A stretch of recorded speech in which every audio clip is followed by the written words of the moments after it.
What happened after the publication of your last book? Oh, it was a wild time. There was a lot of controversy. There was a lot of pushback. The conversations that I had with real people, not with other academics, but with just people who wrote me, people who, happened to encounter the book in some way. That was fantastic. People wrote me and they said, I've always wondered why I'm so different from my parents or why I'm so different from my siblings, and your work has given me a new way of understanding that. They wrote to me about their decision to have kids or their decision not to have kids and how thinking about genetics has shaped that. So that part of the conversation, which is the dialogue between an author and their readers, was fantastic. I loved that. Mm-hmm. And then there was another part of the dialogue, which was me with other academics. And that was really surprising to me, in part because I felt like some people needed to turn me into a villain in order to get their own message out. And I was kind of caught off guard by that whole process. So I wish I could say that I had a thicker skin now, but I don't in many ways. I really do care what people think. I care about getting it right. So it took me a bit to think about how to get myself back out there in terms of the ideas in the wake of that. Especially if you're doing something that you think is trying to educate people about what is true. Yes. I'm trying to emancipate you from ignorance and explain things that make you feel less broken and alone. And then someone comes in and says, well, actually what she's trying to... What she's really saying. Dude, don't try and fucking imbue me with your perspective of who you think I am or what you think my work is. And that's where we get indignant. There's that line, right, that the only insults that hurt are the ones that we believe. I don't think that's true. I think the only insults that hurt, or the insults that hurt most, are the ones that we think other people might believe about us. I think the insults that hurt most are the ones in which I didn't recognize the person they were insulting. So when you write a book, you have ideas and they're literally, in black and white, they're on the text. You can point and you can say, look, I wrote this. And then when someone says, she said X, when I literally had said the exact opposite of that, there's something very alienating and disorienting about feeling like you are talking, but people are deliberately not hearing you. Surely part of that must be a sense that other people could pattern match it as truth, though. Because if not, if I call you fat, you're not fat. So you go, well, it's funny if I say that you're too tanned, you've got too much fake tan on. You go, I'm not wearing any fake tan. Yeah. So obviously that's not going to land. So that's what I mean, that the lens through which these criticisms at least seem to bite the most are someone somewhere might believe that this could be true. This is a version of me that's true. The author, Sally Rooney, she's a novelist, an Irish novelist, and she talks in one of her books about there's you, the author, and then there's a version of you that wears your name and has your face, and everyone talks about her, but it's not you, and in some ways she's saying the exact opposite things, and so you almost feel like there's like a doppelganger of you walking around that is making the exact opposite argument that you are. And I think you're right that it's thinking that other people are going to think that she's me. Yes. Is so disorienting. This weird shadow page. Yeah. It's also, I think there's something about relationships. Like, I don't know if you've ever been in a relationship where you say something and the other person doesn't hear it at all the way you intended. And then you end up having this fight where you're like, but I didn't say that. But you can't convince the other person that you didn't say that. And you're really just seeing the world and you're hearing words in a totally different way. And it makes you feel really estranged from other people, I think, when that happens. Like, what's going on that I can't get my message across clearly? And as a writer, words are so important to me. They're the way that I feel like I make sense of the world and I make change in the world. And so when I feel like my words are saying this and someone is saying the exact opposite, I feel like, wait, what? What is happening here? My dad was really helpful in the whole process. So my dad was a fighter pilot for the U.S. Navy when he was a young man. And he just kept saying, you always get, the most fire when you're directly over the target. And I just kept remembering that there's something about genetics, which is a scientific field that really it really touches on issues that people think are really important in their actual lives, not just academically. And so if I'm getting all of this fury about a book that I wrote as a college professor, I must actually be talking about something important to people on some deeper level or on some real low level.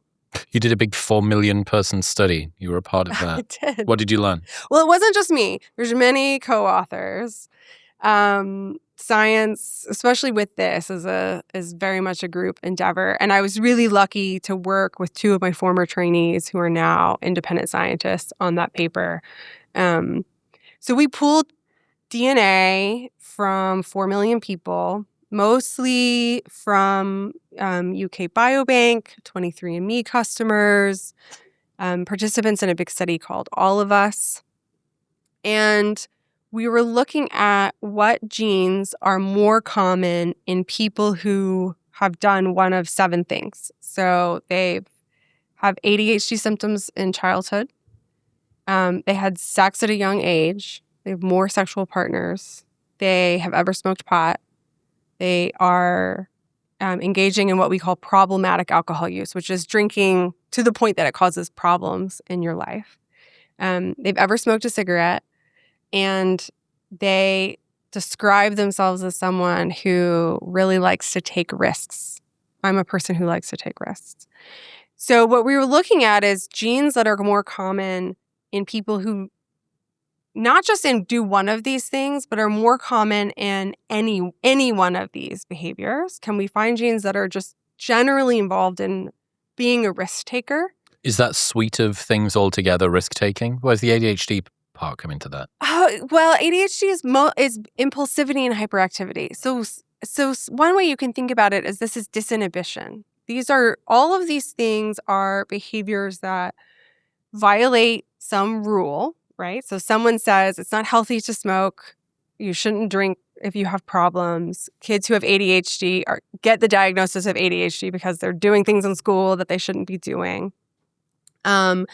Sexual behavior is moralized. So if you're having sex at 14 or if you're having sex with very many sexual partners, that's against kind of a conventional morality.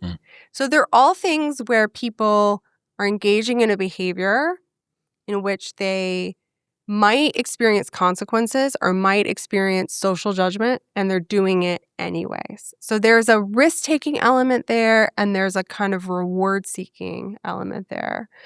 And there's nothing magical about those 7 behaviors. They just happen to be the ones in which we had enough data, where enough people had done them, and we could gather enough genetic data from people. And then we looked and saw what genes could we discover that are associated with all of these things. And then what else about a person's life do they project if we can tap into this genetic liability, this genetic predisposition towards loss of risk-taking. It's actually a follow-up to a study that we published a couple years ago. So it's a similar concept, but just more people this time, which gives you more power.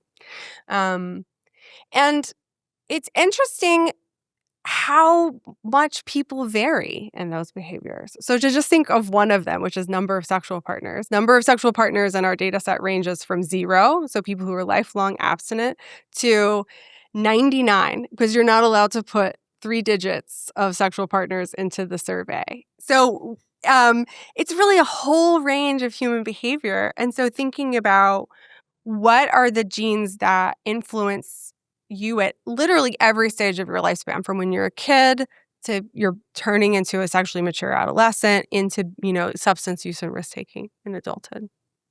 What got you thinking about wrongdoing and impulsivity and bad behavior, antisocial behavior? I've kind of always been interested in it. Maybe it's the opposite of me search, because I was a very not cool, not risk-taking adolescent. But when my first job in science was in a mouse lab. So it was a behavioral neuroscience lab that studied mice, and it was studying opiate addiction and withdrawal in mice. So it was getting mice addicted to morphine and then taking it away and seeing if we could manipulate something about their biology, about their brain, to make them more or less addicted to that opiate substance. More resilient. Yeah, more resilient.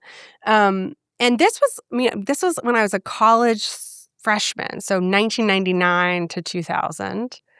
When I started, the draft of the human genome hadn't even been completed yet.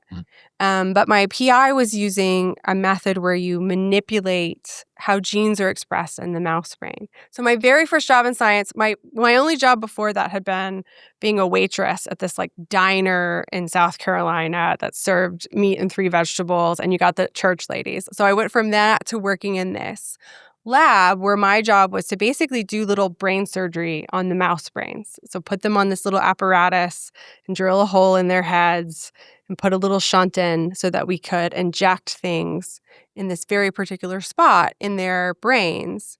And I just thought, this is awesome. Like, this feels like science fiction to me. We're taking this behavior that I've always seen. We can get into this if you want, but I was raised in a fundamentalist household, in a very evangelical Christian household. So I was raised to think of drug use entirely in moral terms. Like, this is about willpower. This is about your relationship with Jesus. And now we're modeling it in mice. And now we're going to manipulate something in mice brains in order to see if we can change that behavior. It has something to do with their genes. I just thought that was an incredible paradigm shift. And so I never really switched my interest in risk-taking phenotypes or substance use phenotypes. What I switched was the species. Instead of studying it in mice, now I study it in people. Talk to me about the evolutionary roots before we even get into the really, really spicy stuff of the heritability of antisocial behavior and things like that. The palate cleanser of evolutionary psychology. What's the evolutionary roots of sort of aggression, dominance, impulsivity, that kind of? I mean, I think we're still figuring it out. In fact, I have a project on this going on right now to think about, can we trace some of the specific evolution of the genes that are associated with these behaviors. But there's a theory that essentially humans have self-domesticated.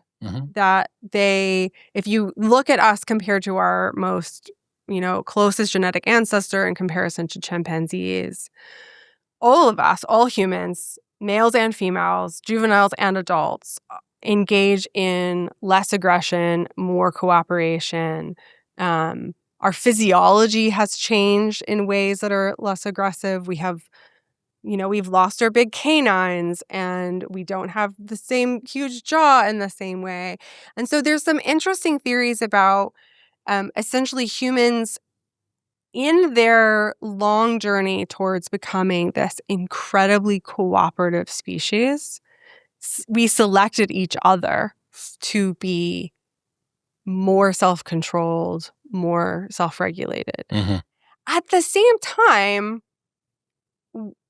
there's a countervailing force there, which is that there's a lot of ways in which some risk-taking is rewarded in a society and even necessary in a society. So I talk in my book about this one study where they looked at who was most likely to be a successful entrepreneur by the age of, I think, 35 in the United States.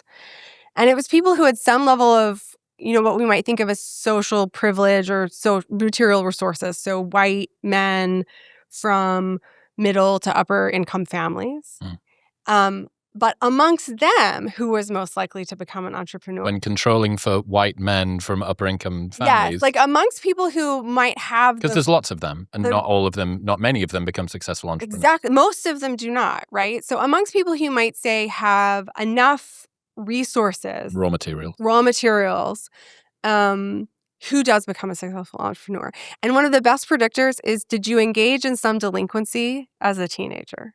Risk-taking. Yeah. So were you ever arrested? Did you ever paint graffiti? Did you ever do not serious aggressive delinquency, but something that was a little bit rule breaking, maybe got in trouble at school, maybe got in trouble with the law. And entrepreneurs, like that tracks, right? Like you can think of them as people who are like, there's a conventional way of doing things. And I don't really care that that's the conventional way of doing things. I want to do it my own way. And so I think that as a species, we need cooperation, but then we also need some level of risk-taking, some outliers. We need some level of deviance in order to push the society forward too. And so these things are kind of always in tension. The level of deviance is less because the waterline of domestication has also gone down. Yeah, I think Rutger Bregman talks about the puppification is the term he uses. I was talking to you before I came in about my friend Greg from Bloom, and I asked him, how is it that you have managed to grow so quickly, this huge company? It's maybe going to be worth $1 billion this year. And he unironically turned to me and said, I just think I'm too retarded to work out what risk is. It's like, it's not that I've overcome risk. It's that I don't have the capacity to be able to feel risk. He's like, I just don't, it sort of doesn't register for me. So I put it all on black. Yeah. And then put it all on black again and put it all on black again. It just keeps on betting the house. And obviously that's going to be a competitive advantage. And you're going to end up with survivorship buyers, the ones who stick it out. Because there's a lot of people who are going to put it on black and they're going to lose. And they're going to lose. Yeah, precisely. So, but you don't hear those stories, right? You get okay, so we have humans need to cooperate more over time. That means that we need to have more pro-social behavior. We need to be able to self-regulate. We need to not be deviating from norms. They become cultural norms, which get enforced a little bit more too. We're worried about what other people think of us, so on and so forth. And that opens up, if you're going to be a Viking that wants to raid Lindisfarne and pillage and come back and not have trauma about it, if you're going to be a person who aggressively goes to become chieftain and all the rest, there's some opportunities that open up, but overall, humans have built themselves into a pretty well-regulated and self-regulated species. I mean, compared to almost all other species, especially our primate relatives, like we have the ability to forecast into the future, the ability to anticipate, well, if I do this, then this might happen, and then this might happen, and the ability to take seriously the consequences, not just for ourselves, but for other people. So compared to many other species, humans have an extraordinary amount of empathy, emotional empathy, the ability to feel the distress of other people, to be able to anticipate what the other person is feeling. And that's, again, across sexes, across genders. It's visible very early in life. So we have this architecture of self-regulation that exists for a reason. And then we also have, humans are just like an endlessly varying species, right? Like I say in my book that in every crack in human sameness, we see evidence of the genotype, because that's the grist for the evolutionary mill, is us being genetically different from one another. And so you're going to see that genetic variation and risk-taking too. And that's not all. It can be very maladaptive at the extreme, but it's not maladaptive all the way through distribution. As another example, this is not risk-taking per se, but I think it exemplifies a similar point, which is that if you look at the genes that are associated with schizophrenia, so with this very serious mental disorder characterized by psychoticism, hearing things, believing things that aren't true. If you look at people who have a high number of those genetic variants, but aren't schizophrenic, you see that they're more likely to be artists, they're more likely to be engineers, they're more likely to be musicians, they're more likely to be in creative professions, which is a hypothesis that we've had for a long time. And to the extent that these genes that are bad genes or disease genes are also predisposing people towards art and creativity, that's going to keep them around in the human gene pool for longer. And I think my hypothesis is that it's a similar thing with disinhibition, that at the extreme, that's very maladaptive outcomes. But, to the extent that your friend has, is maybe a little bit further down. Yeah, you get Greg from Bloom. And then he gets lots of material resources and he has lots of mating opportunities and, he's seen as a very attractive partner, and that's going to increase. It's going to keep those genes circulating around in the gene pool. It's an interesting challenge to look at pop stars or founders and think, How many genes away from schizophrenia were you? Like I look at, I don't know, like a Marilyn Manson or a Machine Gun Kelly or something. I'm like, you're pretty schizzy as it is. You're fascinating, a fascinating individual. Has such an interesting life with all you different directions that you've gone in and dressing in cool, weird, different ways. I reckon if I gave you just another 5% of the genes, I reckon you could be completely crazy. Yeah. Or if you'd had just that much worse of a childhood environment, right? Like if to activate it a little yes, more. like if they'd had the same genotype, but instead of it being channeled into creativity and being raised by nurturing parents, if Directed in the wrong way.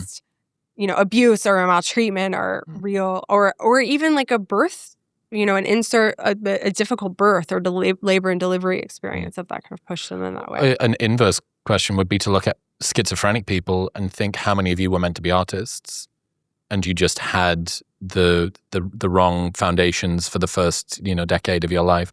I have a friend here in Austin who was in the sort of psychedelic-y scene that is everywhere in the city for a good while, and I asked him, have you ever partaken in any mushrooms or anything like that? He says, no man, I got a few close relatives that have got schizophrenia, and I think he was 28. So once you get past 30 or 35, I think the risk of it causing a schizophrenic break. But is this isn't just myth? This is actual truth? This is truth. Oh, cool. Yeah. So I think there's evidence to suggest that people who have a family history of bipolar disorder and schizophrenia are potentially more negatively affected by cannabis and by hallucinogens, by psychedelic drugs generally. And that the risk for that first psychotic break is really, most commonly 15 to 30, like really concentrated in young adulthood. So if you've made it to your 30s without experiencing a psychotic episode, psyche snapping in half, you've probably passed through the period of major risk. That doesn't mean the risk is over, but it's a lot smaller. And that tracks also about brain development. We don't really see a fully adult brain in terms of the wiring of the prefrontal cortex until 27 to 30. So if you're thinking about not adding something that might disrupt brain development while it's still cohering, and then maybe it's a little bit safer after that period of time. I told my kids, if you ever want to try psychedelic drugs, you should wait until after 30. Have you got schizophrenia in your family? We do not have schizophrenia in our family. You just didn't want them to have a psychotic break anyway? I feel like psychedelic drugs are really great. I mean, what they do is they disrupt your normal patterns of brain communication, and they allow parts of your brain to talk to each other that don't ordinarily talk to each other. And I think that can be really powerful in middle age when you're kind of tending towards a neurobiological rut, when every day is the same. But I think your 20s are already a chaotic time. It's already a time of rapid development, rapid neuroplasticity. I don't think there's a need to add that additional element of disruption to it at that point in age. I mean, lots of people do, but and I don't know. Is there great data on is it worse to do it at 25 versus 35 or riskier? I don't know. But I've done psychedelic drugs, and I'm a psychologist that knows something about neurobiology, and my reading of the evidence was like, I don't think this would be terrible, but I think you should wait until your brain is cooked before you mess with it. Before we continue, I've been drinking AG1 every morning for as long as I can remember now, because it is the simplest way I've found to cover my bases and not overthink nutrition, and that is why I partnered with them. Just one scoop gives you 75 vitamins, minerals, probiotics, and whole food ingredients in a single drink. Now, they've taken it a step further with AG1 Next Gen, the same one scoop, once a day ritual, but this time backed by 4 clinical trials. In those trials, it was shown to fill common nutrient gaps, improve key nutrient levels in just 3 months, and increase healthy gut bacteria by 10 times, even in people who already eat well. They've upgraded their formula with better probiotics, more bioavailable nutrients, and clinical validation. Plus, it's still NSF certified for sport, so you know that the quality is legit. Right now, when you first subscribe, you can get a free bottle of D3K2 and AG1 welcome kit, plus bonus AG1 travel packs, and for a limited time, US customers also get a sample of AGZ and a bottle of omega-3s. Just go to the link in the description below or head to drinkag1.com/modernwisdom. That's drinkag1.com/modernwisdom.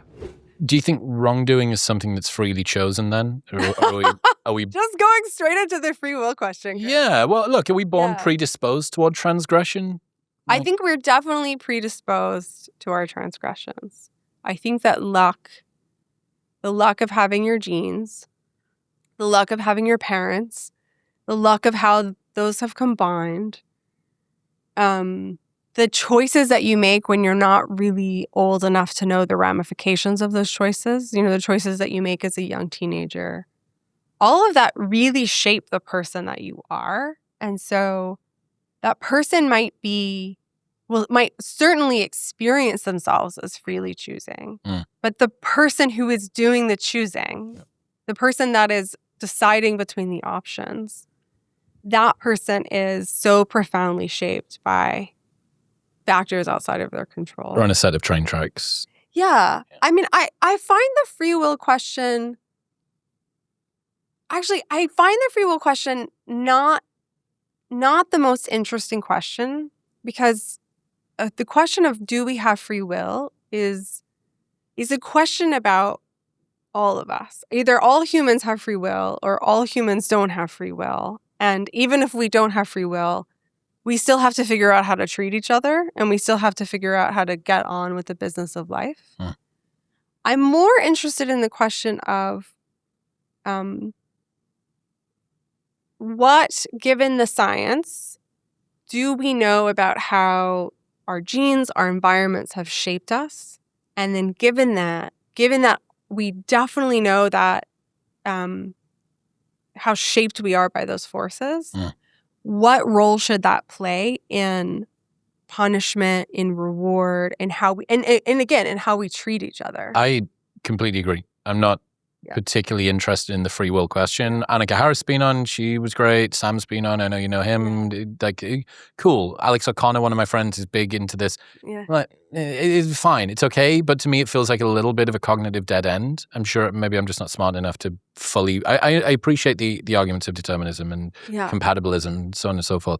But for me, a much more sort of functionally interesting one is to assume that we do and then play with the variables inside of it. Inside of it, yes. Yeah. Okay, this is the sandbox that we're in. There's a cool idea that Derek Thompson came up with. But not Derek Thompson, sorry. Derek Sivers.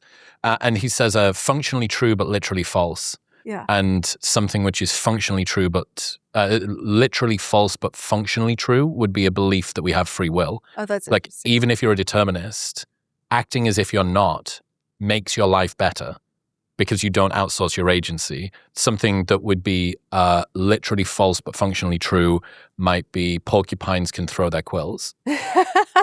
They can't. They're not dart players. But if you give them a wide enough berth, they can't. Then they do project them. Yeah, you're safer. You're more likely to be safe. Pigs are uniquely dirty animals, morally dirty animals, and you shouldn't eat them. They're morally just the same as pretty much any other animal, but their skin does carry a higher pathogen load, especially if you're in sort of Middle Eastern style. So again, literally false, but functionally true. Yeah. Treat the gun as if it's always loaded. Yeah.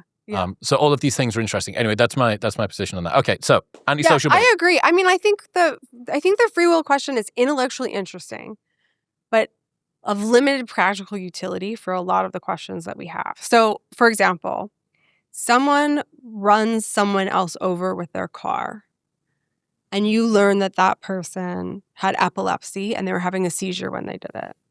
And then you learn that that person knew they were epileptic but didn't take their medication. And then you learn that that person doesn't have epilepsy but was having a panic attack because they have a history of extreme childhood maltreatment. And then you find out that, no, it's not that, but they're... Make it stop. Yeah. So all of those are different reasons, right? So we can think of like it's a seizure. Yep. It's a seizure that's governed by this medication choice. It's a panic attack. It's a panic attack that's linked to their mistreatment history. It's none of those things. They seem to have mowed someone down in cold blood, but their father was also in prison for a violent crime, and their mother is also in prison for a violent crime, and they might have inherited a tendency. We have all sorts of wild intuitions, and people really differ in their intuitions about all those scenarios, about who's the most culpable and who's the most blameless out of all of those. And the free will question doesn't help you discriminate. Just wipes. Right? It's like, from the perspective of determinism, epilepsy and the choice not to take your epilepsy medication and being the psychopathic child of two psychopaths are all the same. But that's not how people reason about things. Yep. And part of what I was interested in this book project is, okay, from the perspective of academic philosophy, these might all be the same. But from the perspective of the average judge or juror or person in relationship trying to think about, why did this person hurt me and should I forgive them? Free will doesn't help us solve that problem. And why do we reason so differently? Literally true, but functionally false. Yeah. Literally true, but functionally false. All right. Heritability of antisocial behavior. Yeah. What's it? How does that look? Give me the suite of... The suite of it. Okay. So antisocial behavior are doing things persistently that violate social norms, moral norms, the rights of others. And so in childhood, this looks like skipping school, lying to parents, that's mild forms, to robbery, to stealing, to hurting another person, beating them up, to torturing the family cat, cruelty to animals. What we see is that the heritability, which is, to back up a second, heritability are people who are more genetically alike, more behaviorally alike. So we see very high heritability, 80% for schizophrenia. So identical twins are not perfectly similar for schizophrenia, but if your identical twin has schizophrenia, you have a 50-50 shot of developing yourself, which is way higher than a base rate of 1%. So that's I thought you said it was 80%. So the percent of variance is 80%. So that's kind of a benchmark that I think that people can have in their heads about, like, a highly heritable mental disorder is something like schizophrenia or bipolar disorder.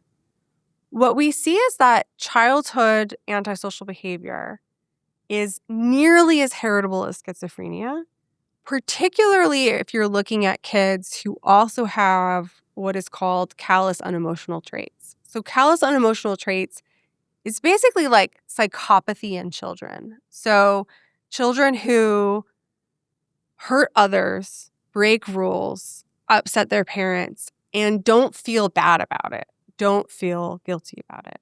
And that's not just risk-taking. That's not just, I want to do something and I am risk-tolerant. There's also an element of, again, callousness, of lack of empathy towards whether other people are hurting in that scenario. So what we see is that in children who have, early onset of antisocial behavior and antisocial behavior accompanied by these callous, unemotional, lack of guilt, lack of remorse feelings, some of the heritability estimates are also at 80%, just as high as schizophrenia. Now, not every child who has antisocial behavior shows this lack of remorse, lack of empathy. And some of them seem to be, dealing with environmental factors that are causing them to act out. So they might have a trauma history, they might have a maltreatment history. So what you see is the heritability of antisocial behavior tends to be lower in those kids. That seems to be more of a response to your environmental circumstances. Whereas it's the kids where you look at the parents and you're like, these seem to be completely average parents. They're not maltreating the child. No one's living in poverty. They're not living in a high-lead environment. And this kid is still acting in this antisocial way and doesn't feel bad about it. That is the most heritable kind of subtype of conduct problems. And, it's a real problem in psychiatry because parents come to the psychiatrist or the doctor's office or the therapist's office and they're like, my kid is aggressive. Mm. And my kid doesn't feel bad about the fact they're aggressive. And that is the form of child mental health problems for which we have the fewest effective treatments for, compared to, say, my child is depressed or my child is anxious. Or, Yep. Even if your child is manic, there's medication for that. It's not going to cure it, but it's going to manage the symptoms. Whereas the persistently antisocial children, we are at the limit scientifically of knowing how to effectively help them and help their families. How do you think most people typically interpret the behavior of a kid like that, and what's a different frame that you would give them using a behavioral genetic lens? Yeah. So I think often people describe interacting with really antisocial children, their most common responses is avoidance or harshness. So a lot of times when people are very callous, children or adults, you'll hear people say, "It makes the hairs on the back of my neck stand up." There's this sense that there's something eerie or off-putting about a child or an adult that doesn't seem to be displaying the kind of empathic distress at another person's distress that we typically see in other humans. And I think that spidey sense feeling, that my hair is on the back of my Pretty neck adaptive. feeling. And I think it's an old thing. I think it's an evolutionarily old mechanism to say, okay, there's something about the way this organism Untrustworthy. is acting. Or they respond with harshness. They can't act this way. They have to know they can't act this way. I heard a phenomenal line from my friend Connor Beaton from Man Talks the other day. He says, we try to control that which we feel we cannot trust. Yes. And you see it in relationships. If you're concerned about whether or not is my partner going to stray? Are they going to cheat on me on a night out? That is when you will see more controlling behavior. Mm-hmm. Or text me when you get there. Who are you with? And how long were you out for? You said that you were going to go. Did you go to? I saw a photo of you in the background, as opposed to I feel like I can try. I don't need to do control because the trust is there, and it feels like it's sort of the same here. This child that doesn't seem to be showing pro-social behavior and isn't remorseful. I don't trust that first off, I don't trust that they're not going to do something bad, and if they do something bad, I'm not convinced that they would own up to it or tell me or care enough to learn to not do it again. Yeah. So I need to come in as this sort of external structure to constrain this behavior. Yeah. I think that's totally true. And I think with kids, the temptation is control through harshness. So I'm going to take away all your toys. I'm not going to allow you to have play dates. I'm going to withdraw my affection. I'm going to verbally berate you, shame you, blame you. I'm going to spank you or use some sort of other corporal punishment. There are these studies from the 90s where they take a child with conduct problems and they bring them into the lab and they have them interact with a woman who's not their mom. So this is just a volunteer, no interaction with the child. And they see over the course of the interaction that even this stranger begins to respond to the child with no warmth, with coercion, with harshness, with impatience. And I think that's I think that you're picking up on the right thing, which is there's a fear and an uncertainty, and we respond to it Lack of trust. With a lack of trust, with a control, and also the way that we try to control children in our culture is often through a lot of harshness. The problem is that those children are the most vulnerable to harsh punishment. So one of the best predictors of an antisocial child escalating in their antisocial behavior is how harshly have they been punished by the grown-ups in their lives. Why do you think that is? I think there's a couple of reasons. One, I think that we're back to your friend. I'm not saying they're antisocial, but this attitude towards risk and potential negative consequences. Some people are much more sensitive to punishment than other people. They learn immediately from punishment Or they're like, I lost it all, let's go again. And I'm willing to do that same thing over and over again. You see this even with animals, where some rats, if you train them to press a lever and they get alcohol for it, and then midway through the experiment, you switch it such that instead of getting alcohol, they now get shocked. Most rats, 75 to 80%, will stop pressing the bar. They're like, well, okay, well, I used to be able to get drunk off of this, but now I'm getting shocked, so I'm not going to do this anymore. But there's a minority of rats that will actually increase their rate of behavior. They will start pressing the bar more. And I think some of that is like, I'm not learning to anthropomorphize the rat if I'm the rat in the situation. I'm not learning from punishment. I learned really well from reward. So maybe this time, it'll be the time that I get this reward that I'm expecting. And I think that there's the same sort of individual differences between people, where some people are very reward sensitive and not at all punishment sensitive. If they don't learn from being punished, then punishing them isn't going to help them learn, right? Like that, and what we see with children with antisocial behavior is that one way to think about it is it's almost like a learning disability, this inability to learn from pain, learn from negative consequences. And so the parent is like, well, that didn't work. How do I ratchet this up further? Yeah. Become more extreme. More extreme. You don't get your phone for 2 months. You don't get to see any of your friends. We're going to take everything that you like out of your room. You don't get to do sports. Mm-hmm. And now they're like, or I'm going to spank you. I'm going to berate you for being such a bad kid. And if none of that punishment they're actually learning from, and all you're doing is taking away any opportunity for them to connect with you and care about the reward of being in relationship with you, then you're actually destroying the one handle that you might have, which is people grow from connection. People grow from wanting to be attached to another person. So I think there's this really vicious feedback loop that especially antisocial children can get in, where they elicit from adults the exact opposite of the treatment that they would need in order to stop their behavior. That is so fascinating.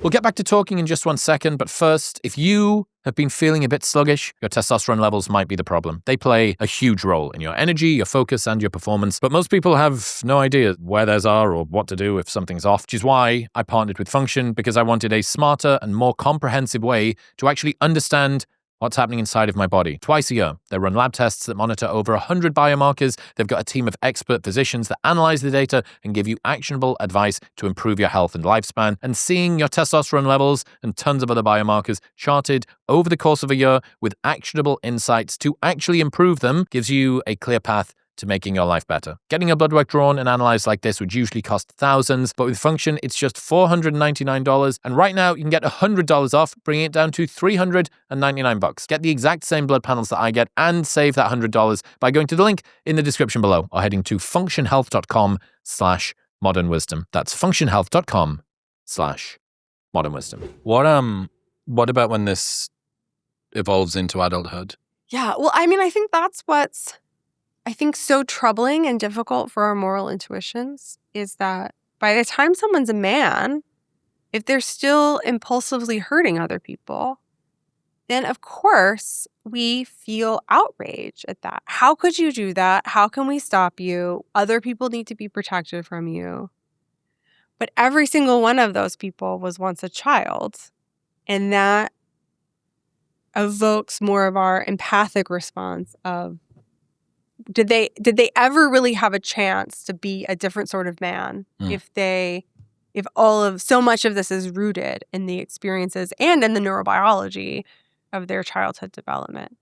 So where this really, I think, comes to a crucible where we don't really know what to do as a society is around adolescent school shooters. I mean, you see how confused our response to this is, right? If someone's 15, you now have states, some crimes where the shooter is being tried as an adult and their parents are being charged.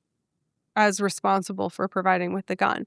And when you see something like that, you're like, we have no idea what to do with teenagers as a culture if we're saying both the parents are responsible for their behavior and a 15-year-old is responsible for themselves as if they were a grown-up. That's a sign of, I think, deep moral confusion on the part of our society about what we're going to do with. What do we do with people who harm, and their harming is rooted in this long developmental process that started way before they were, really able to make any real choices about who they were going to be or how their lives were going to go. There is definitely a question, when do you become culpable for your own actions? Yeah. Right? We don't look at a 2-year-old Yes. and say, they've got a nature, he's a bit fussy, a bit boisterous. And then you roll the clock forward and he's 5 years old and pulling the wings off flies in the garden outside. And then you roll the clock forward a little bit more and he's setting fire to stuff in school and bullying the kids. And this is now his 4th different education establishment. And he's been put on some special segregated thing. And he's 14 and he's hanging around with gangs. And he's, when do we say you are now culpable for your actions? Well, I think that as humans, as individual humans, that differs by people, and it's really kind of it's sort of also like, when is an animal conscious? It's a sliding scale. There's a lot of gray there. And then you have a criminal legal system that's trying to take this fuzziness between a 13 and an 18-year-old and say, okay, this is the age. At 16 or at 15, you can be tried as an adult. But before that, you're a child. This isn't just the United States. This isn't just high-income countries. They have the same debates in the aftermath of genocide and in Africa in several countries because of the use of child soldiers. And there's been this exact same problem, which is if someone was recruited by an army to be a soldier and hooked on drugs and given a machine gun at 13, and at 18, they're still a combatant and committing war crimes, to what extent are they culpable for that? Are they a victim because they were made to go to war, or are they an agent that we're holding responsible because now they're a grown man and they're still doing these things? In my book, I talk about how some of the most successful programs for the reentry of these child soldiers are communities where there's rituals that both recognize that they were hurt and also ask them to kind of admit responsibility and take responsibility for the actions that they've committed. Whereas we have very little like that within the American criminal legal system. Even within a lot of our relationships, like, I did a terrible thing, I'm not an innocent victim, and these are all the reasons that I was shaped to do that. Holding both of those in your head at the same time, I think, is a challenging thing for us. What about addiction? I think addiction is a very similar process. I think that some of the most sophisticated philosophers are people in recovery from addiction, like practical philosophers, because think about what being in recovery for addiction asks you to do. Even just the steps in AA. It's, I'm powerless against alcohol. I'm going to submit to a higher power. I'm going to atone and ask for forgiveness from other people. I'm going to vow to do differently today. So it's this, I think that's a beautiful example of holding in mind those two things that I was just saying, which is, there's lots of reasons, including my brain, including my biology, that I'm addicted to alcohol. I am powerless. I'm admitting my powerlessness against this. And I'm taking responsibility. I'm seeking forgiveness. And I'm vowing to behave differently today, one day at a time. Yeah. And there's nothing about the academic philosophy of free will that gets you to that point. That is both radical compassion for a self that's been shaped by forces beyond your control, and a determination to seek whatever agency and responsibility that you can in this current present moment. So I think that addiction is an area in which we are starting to get to a both and perspective. When it comes to violence, we have a lot harder time doing that because then there's victims that aren't, you can say like, oh, the addict's just hurting themselves. That's not usually true. There's also other people hurt by that. But moving keeping that tension in mind for other things like we do for addiction, I think is a move that's difficult to do, but I think a necessary one. Yeah, because the blast radius of damage begins to cover other people. Yeah. And in that we have a desire for retribution, revenge, to make an example of somebody, et cetera, et cetera. I guess, is there not a relationship between people's genetics and their ability to choose or enact agency? Yeah, that's such a good question. I really do think that everyone can change. I don't think that everyone's capacity to change necessarily comes through their own willpower. I think often people change because their community helps them change. Well, does our willpower come from our own willpower? Yeah. I mean, I think everything about us is related to our genetics. Like, there's no part of ourselves that's exempt from coming from the brain that we have. I think often people think of, well, my sins are the genetic part. That's the flesh, my addiction, my riskiness, my temptation, my tendency towards aggression. And then there's some, willpower or like overcoming part that's like somehow not your body or somehow not your genes. That everything is related to your genetics, both your smoking and your quitting of smoking, both your addiction and your recovery. Even your belief in free will is heritable, is more similar in identical twins. Political I mean, it's persuasion, size of stomach, ghrelin release. Yeah. I mean, it's this, again, heritability studies or twin studies or genetic studies are never going to tell you like this part's your body because this other part is your soul or your spirit. It's all your body. It's turtles all the way down. It's genotype all the way down. You're never going to find some aspect of yourself that's sort of exempt from being embodied. I talk in my book about this study of twins reared apart where two of them met in later life and realized that they were both very religious and both believed in both free will as a reflection of God's grace.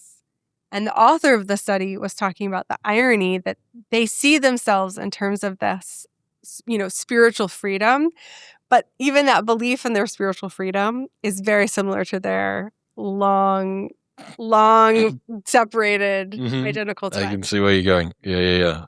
Then the study was done by this guy, Lyndon Eves, who was, in addition to being a behavior geneticist, also an Anglican priest, a fellow Englishman who came over to the United States. And what I love about Dr. Eves' writing, I guess Reverend Eves' writing, is that he really resists either ors. He's like, I am a man of the cloth, and also I have studies showing that your genes affect whether or not you believe God. Right? So, like, how do we put those together? That's kind of a mystery of being human. Well, it's messy, and this is one of the reasons why I think the behavioral genetics argument, in the same way as the evolutionary psychology argument, I'm sure you've seen Corey Clark's study that she did a couple of years ago of what are the most reprehensible things to talk about, and the two that came up were your area of work and evolutionary psychology. It's much cleaner to say it is all environment. It is just blank slate all the way down. Because if we know that it can't be entirely, and the behavioral geneticists are never, apart from Huntington's, are never saying it's exclusively on your genes. And as soon as you open the crack, the optics of the argument just fall apart because it's nowhere near as pithy as it's just environment, bro. Is there a difference in heritability of antisocial behavior that's sexed? Do men inherit more accurately? More is the heritability greater effect on boys than it is on girls? Generally, no, but there's one exception that I want to come back to. So what we see is that the genes that are associated with antisocial behavior in boys also affect girls. If you have a fraternal twin, if you're female and you have a fraternal twin that's a male sibling, then his antisocial behavior predicts your likelihood of manifesting it. That the same liabilities are reflected in the same way. So the same genetic liabilities make you more likely to be physically aggressive. They make you more likely to be relationally aggressive. They make you more likely to be substance using. They make you more likely to be risk taking. It's just for everything, the mean for men, the average for men is shifted up. Mm-hmm. So so the same impact would have the same same raw materials would have a greater impact in real life. Yeah. The same way as women commit suicide. Sorry, women attempt suicide more than men, but men commit suicide more than women. Yeah. Just their ability to enact violence, antisocial stuff tends to be greater, so it's magnified. Right, interesting. And so, part of that is around social opportunity. Like for many years, women were very discouraged from drinking, were discouraged from smoking. So you saw a big sex difference in smoking and drinking. Now it's more socially acceptable for women to smoke and drink. And so that average difference has narrowed, and it's the same genes that seem to be involved in both. The exception there is that most of our current studies have focused on what are called the autosomes. So we have 23 pairs of chromosomes. One pair is the sex chromosomes, XY or XX, in typically developing children. And then the other 22 pair are the same across sexes. And nearly all of our contemporary studies have focused just on those 22 pairs of autosomes for kind of boring technical reasons that I'm not going to get into. We're just now really diving into the X chromosome to see, is there something about the X chromosome that might have specific effects on antisocial behavior? And the reason why that's interesting is because men only have one X, whereas women have two. And so men are much more vulnerable to the effects of a genetic variant that's X-linked because they don't have another copy to compensate. Oh, that's so cool. So that's why color blindness, for instance, is much more prevalent in men than versus women, because it's a it's an X chromosome linked genetic variant. That is so sick. So the reason why we think the X chromosome might be important is, and again, just to back up a second, most of what we study in our lab is what we would call common genetic variation. So these are genetic differences between people that exist in at least 5%, sometimes people say at least 1% of the population. The thing about common genetic variants is that they're common, which means that they are likely to have a relatively small effect in isolation. Because if they had a big effect, evolution would make them not common, would weed them out very quickly. So you have this trade-off between how common is a genetic variant and how big of an effect, how powerful it is. So what we're looking at is lots of common genetic variants, each of which have a tiny effect. But if you add them all up, then you get an appreciable effect, one that's meaningful. But there are studies of rare genetic variants. And there's one very famous study that was done in the 1990s where they looked at a rare variant on a gene on the X chromosome. And that gene was called MAOA. So your monoamines are how your neurons are talking to each other. It's like serotonin's a monoamine, dopamine's a monoamine. So monoamine oxidase is an enzyme that basically is like a Pac-Man eating the neurotransmitter in your brain. And if it doesn't work well, then you get this incredible buildup of the signals that your brain ordinarily uses to communicate with each other. Okay, so why is that important? In this one family where they found this genetic variant on the X chromosome, it made the MAOA enzyme not work, and all the men in that family suffered from extremely serious antisocial behavior problems, whereas their sisters were completely typically functioning. So the men, one raped his sister, one committed arson, one stabbed his boss with a pitchfork, huge levels of antisocial violence in this family. And their sisters and their moms were like, what the fuck is going on here? Yep. Like, why do my sons and my brothers keep doing this and we don't have this problem? And it's because they have two X's. And so if they inherited the mutation, it didn't matter because there was another functioning version of To regress the body them back toward the mean. to kind of dosage, like they could compensate for it. Whereas if you're a man and you only have one X and you got this, 50-50 shot, which of your mom's X's are you getting? It's a 50-50 shot whether or not you were going to be antisocial. So that's a rare variant. The vast majority of people who are deeply antisocial do not have this MAOA problem. Can't use the MAOA excuse. They can't use the MAOA excuse.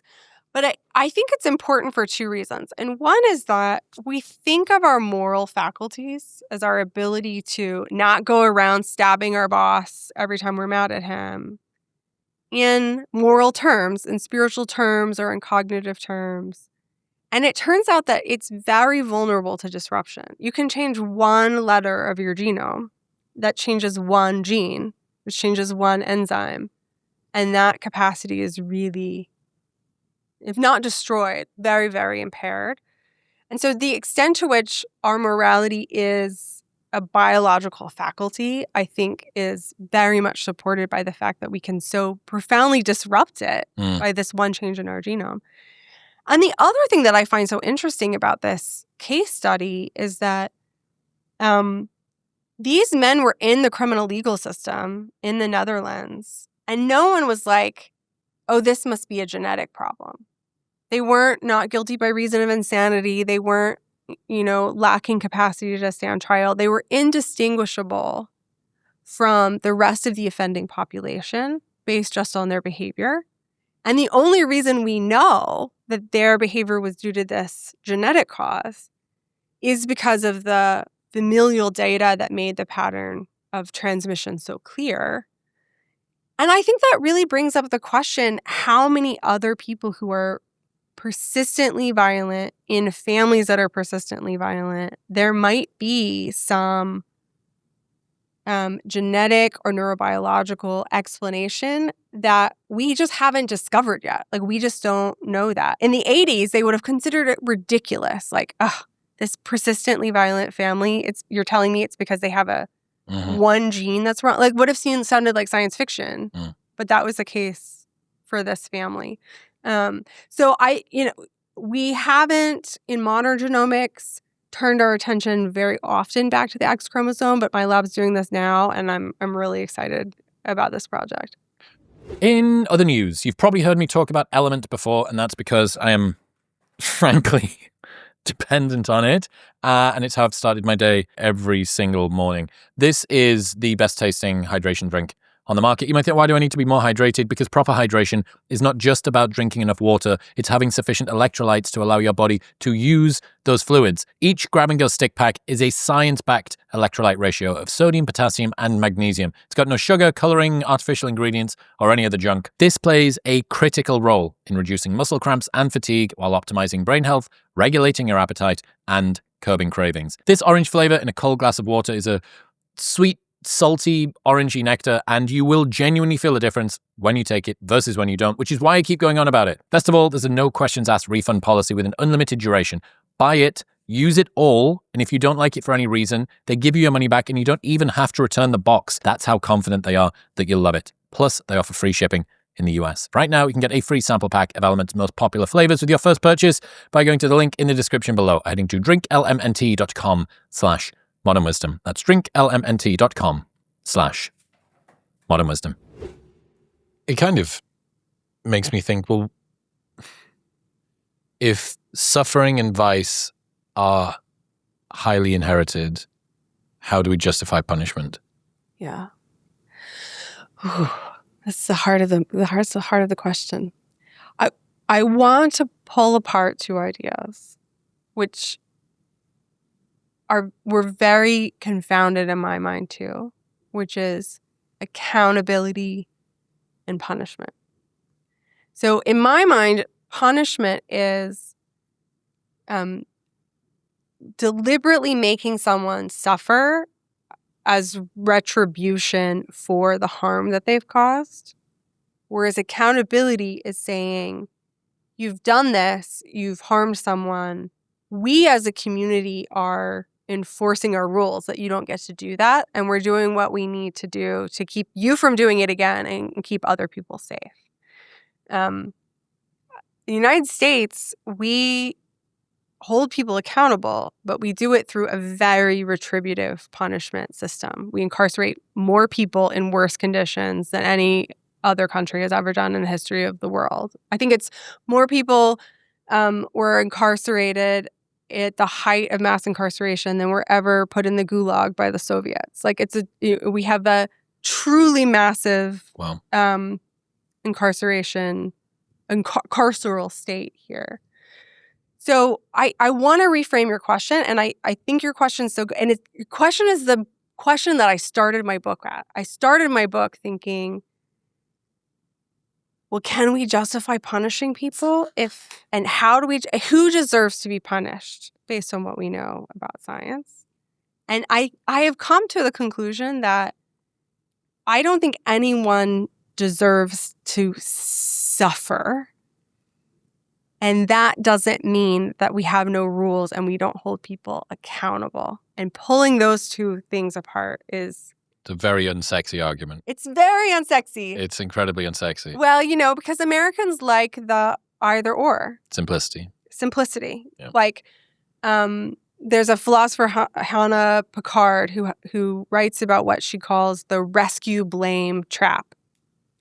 And the rescue blame trap is this vacillation that we do where we say, this person stabbed his boss with a pitchfork. This person committed a horrible sexual crime. They did it. They deserve to be punished for it because they did it. They did this horrible thing. And then you think, oh, but they were maltreated. Oh, but their genes. Oh, but their neurobiology. Oh, but their extenuating circumstances. Maybe all of that rescues them from blame. And that lasts for about 35 seconds until you think about what a horrible thing they did. And then you go back to the rescue. And it's this very unsatisfying cycle that we do, seesawing between this person is awful, but I'm a scientist, I can think about all the extenuating circumstances. And it's unsexy and nuanced and difficult, and I think takes a lot of imagination, practical and moral. But what if you're trying to keep both of those things in your head at the same time, rather than seesawing back? Does that mean that somebody who commits a murder but has a particular genetic profile should get extenuating circumstances, should be treated in a different way by the court? I think what we do now, which is like, let's lock you up with no therapy and no education and no possibility of ever being rehabilitated and never getting out again. That's not good for that person, which you might not care about. But we also know that it doesn't work to defer violent crime. It's just not very effective. I agree. I've had a couple of conversations about the ineffectiveness of retributive justice, just punishing for the sake of it. Let's use something else that isn't quite as contentious as whether or not the penal system works well. Let's say that somebody has the genes to make them high desire for sexual novelty. Yeah. They cheat in a relationship. And they have every genetic variant under the sun that predisposes them to it. And their dad cheated on their mom. They had all of the environmental factors that reinforced it. Should that person's partner take them back more easily, knowing that they had, if we were able to say, well, my 23andMe or my Intellex DNA came back and actually said that my dopamine, I've got the COMT variant, the AA for this, which means that my dopamine baseline's higher and I process cortisol in a different way and I actually I don't think so. No, not necessarily. The extenuating circumstances outside of the legal system I was trying to get to. So I think the cheating partner example is a great example because I think it gets to why we find the kind of Roberts-Sapolsky determinist framework to be unsatisfying, which is that we matter to each other. We matter to each other in this way that we call ethical or that we call moral. And we have a long evolved neurobiological architecture that is like, I experience myself as a mind that makes choices, and I experience you as a mind who makes choices. And when you make choices that hurt me, you can give me all the philosophical arguments all day long about why you were determined to cheat. I don't care. There's this philosopher, Peter Strawson, who was writing in the mid to late 20th century. And he called these the reactive attitudes, which is the resentment, the blame, the praise, the admiration that we have to each other. And he basically said, even if the thesis of determinism is true, there's no escaping the fact that we matter to each other in ways that generate these reactive attitudes. Do you not end up with a kind of genetic determinism that gets slipped in under a different guise with the predisposition of people towards certain types of behaviors, which is level of culpability changes, that there's an amount that you are culpable. There's an amount of you that did this thing, and then there's a bit of you that kind of didn't do this thing. Yes. And I as a behavior geneticist, I do not think of it that way at all. Like, it's sort of the way that people used to talk about the God of the gaps. Mm-hmm. The God was what we couldn't explain. Mm-hmm. I think people are tempted towards like a free will of the gaps, right? Like, however much your behavior was heritable or genetically determined, that's the part that you're not responsible for. And then whatever is left over in the remainder is the part that you're responsible for. Yeah. I think the condition of being human on this planet is that none of us chose to be who we are, and we're responsible for all of ourselves anyways. And also, that means that we should be kinder to each other and more reluctant to make each other suffer for the sake of suffering. Yeah. Thinking about the genetic lottery and the fact that people start from different genetic baselines. Yeah. Certain people, if your impulse control is better, you're probably going to do better in school. You're probably going to do better in higher. I have to assume that you'll do better in higher education. It means more qualifications. You're less likely to be suspended for like bringing a gun to school. Yes, all like, of these. We see that in the data. Yeah. All of these things. And is it fair to say that one of the perspectives that you have about the world is that trying to re-level some of the genetic inequality so that everybody gets a more equal access to be able to be successful in life is one of the things that we should go for? I think it can be. So just on that, if that's the case, when it comes to having somebody who stands in the accuser box or the persecutor box in court, should the same thing not happen but just in reverse? If we want to give a leg up to people who have a genetic profile which makes them less amenable to the current reward system that this society has offered people, does that not mean the same thing just holds true when they've misbehaved as opposed to when they can't behave well? Yeah. So God, I have so many different responses to this. Like, my mind is going in five different places at once. So to some extent, we already do this, and it's in the criminal sentencing phase of trials, which is the quote-unquote mitigation phase. And this is where someone says... Insanity plea. No, not insanity. No. So insanity is, are you going to be exempted from the normal criminal penalties entirely? So if you are, actively psychotic at the time of the crime, and you could not know that what you were doing is wrong, and you could not have stopped yourself, then that's not guilty by reason of insanity, which is rarely attempted, even less commonly successful. I think it's like 1% of defendants get off by not reasoned by guilty of insanity. Andrea Yates drowned her 5 children in Texas in the early 2000s. That's an example I talk about in my book of a not guilty by reason of insanity. What most people have is are you guilty or not? Did you do it or not? And that's not focused on, do you deserve to be punished? That's focused on the facts of the Did you do the thing? Did you do the thing? And then there's a separate phase, which is the sentencing phase, at least for a capital crime, where it's how much does this person deserve to be punished? And that is the point of the sentencing phase. And that's where people come in and that you have what are called mitigation specialists. And their job is to humanize this defendant and say they were born preterm, they were born addicted to drugs, they were deeply maltreated by their parents, they were a victim of sexual abuse. Here are the things that have happened to them that might explain how they got to this place. What I find so interesting about that is there's this idea built into the system that some people have been negatively affected by luck. And then there's other people who haven't, right? Like there's like everyone got to the place where they were doing, if they're at this point in a criminal trial, they've all gotten to this place somehow. Mm.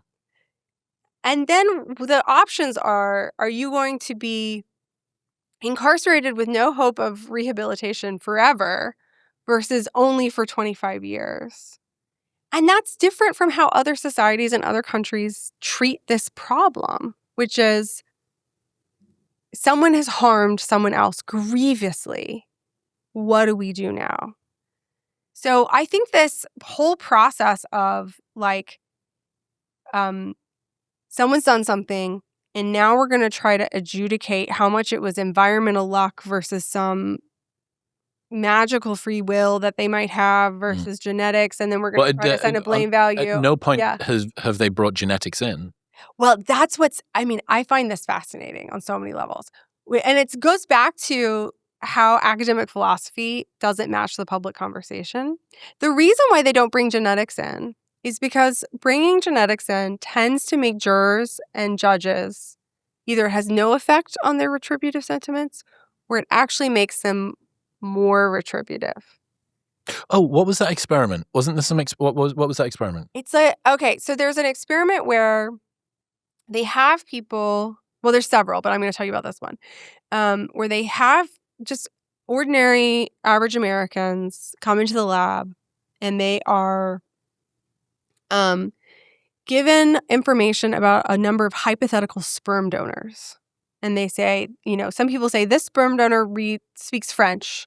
This sperm donor is 6'4". This sperm donor has a college education. This sperm donor has bipolar disorder. This sperm donor was later found to have committed a violent crime. And then they have to estimate what is the likelihood that a child conceived from this sperm would be tall, would graduate from college, would speak French, would also commit a violent crime themselves. And then they ask, okay, so in this situation in which the child conceived from the sperm donor has committed a violent crime, here's details of the crime. You're on the jury. You have to recommend the sentence.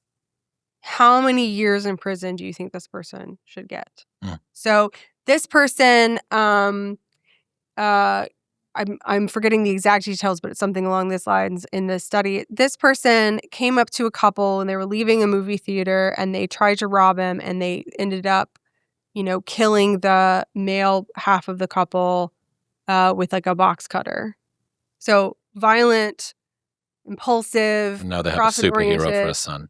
And so they're asked to put themselves in the jury's place. I'm asking you this. So if you were a juror and you had this case in front of you, how many years in prison would you recommend as the sentence for that? Just from that crime. I don't know anything. From that crime. You don't know anything else. 20? Yes. So that's right about the average. I think the average in the study is between 20 and 25 years. But what they find is that the people who believe that violence can be inherited, so the people who believe that if the sperm donor was violent, the child conceived from that sperm is violent, regardless of their upbringing, actually suggested higher prison terms rather than lower. We need to keep that person incarcerated because they have so little control over their behavior that they might go and do it again. Yes, exactly. So there's this interesting thing where both genes and your environment combine, they interact, they're interwoven to shape the person that you become, who's more or less likely to do these things. But people reason about the genetic causes and the environmental causes differently. whereas the environmental causes are more likely to be seen as mitigating. If you say this person committed a crime, but he was beaten by his parents. Oh, wow. That is so crazy. Whereas if you say this person committed a crime and his dad also was violent and he maybe even has inherited genes, it makes you more retributive. And that, again, like from the perspective of like a Sapolsky-style determinism, that makes no sense, right? They're both causes. But the average person, the average juror, the average judge reasons about the genetic causes and the environmental causes Oh my differently. God. Fuck. Which I have lots of thoughts as to why that is. But I think that's part of why we don't have ready answers for how does our growing knowledge of the genotype fit into our everyday blaming practices, is because we as a culture are so confused about or not even confused, but we reason about these things in such different ways. Well, let me give you why I think, at least yeah, one. What's your theory about why? One part of it, I mean, first off, that is fucking brilliant. I mean, it's tragic, but it's absolutely brilliant. The fact that you can have someone for whom all of the raw materials of being very aggressive and dysregulated and antisocial with low inhibition somehow makes them more deserving of retribution, and maybe in some ways actually less culpable, but more deserving of retribution because in future they may do it again, as opposed to this inherent sort of perspective we have, well, he was such a sweet boy until ... And then this thing happened and sort of perverted or molested the direction of that he would have been a good person. I think most of us see good in everybody else, and that's probably a very a right idea to sort of trust first and then scrutinize second. Personally, I think that the entire world needs to read The Genetic Lottery and Blueprint by fucking Plowman, because just nobody, the number of people who actually understand the genetic influence on behavior is essentially zero. It's essentially zero. Like and this has gotten worse, I think. We've learned less of that. We've somehow managed to unlearn shit. I mean, you even see this, and maybe it's that we don't know or that we ignore, because there's some fascinating studies around when you ask women what sort of traits they want in a sperm donor versus what sort of traits they want in a partner, you get some really interesting differences. Oh. Because what you get to do is separate out the traits I want in my future children from the traits that versus the traits that I'm going to be attracted to. Yeah. Yeah. Because I don't need your investment. I don't need. Yeah, that's interesting. So when you split those up, so just the fact that that exists shows that people, at least women, understand that their kids are going to be made of the raw materials of the person that they have them with. Yeah. But I think the big problem is just a denial of the genetic influence on behavior, or a lack of understanding, or a belief that there is some sort of a limit, that, very pervasive blank slate perspective, which you were thrown under the bus for going against after your last book. And any time that I want to try and talk about Plowman or any embryo selection or anything, it just... Hitler's got a lot to answer for, right? But this is another one of those things. We should definitely come back to embryo selection. So you said many interesting things in there. Thank you. I think so one interesting thing you said was, with the guy who was abused, you can think, oh, but he was a sweet kid and then this happened. What you can do is you can imagine an alternate self, an alternate person where this didn't happen to him, and you can empathize with this counterfactual. What would he have been like if he hadn't been abused? Or what would he be like if he hadn't gotten a brain tumor?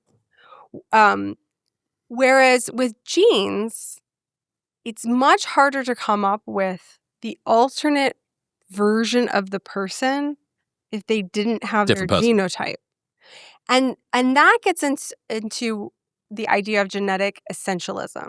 So genetic determinism is, my genes made me do it. My genes determine my behavior. So maybe I'm less culpable for my behavior.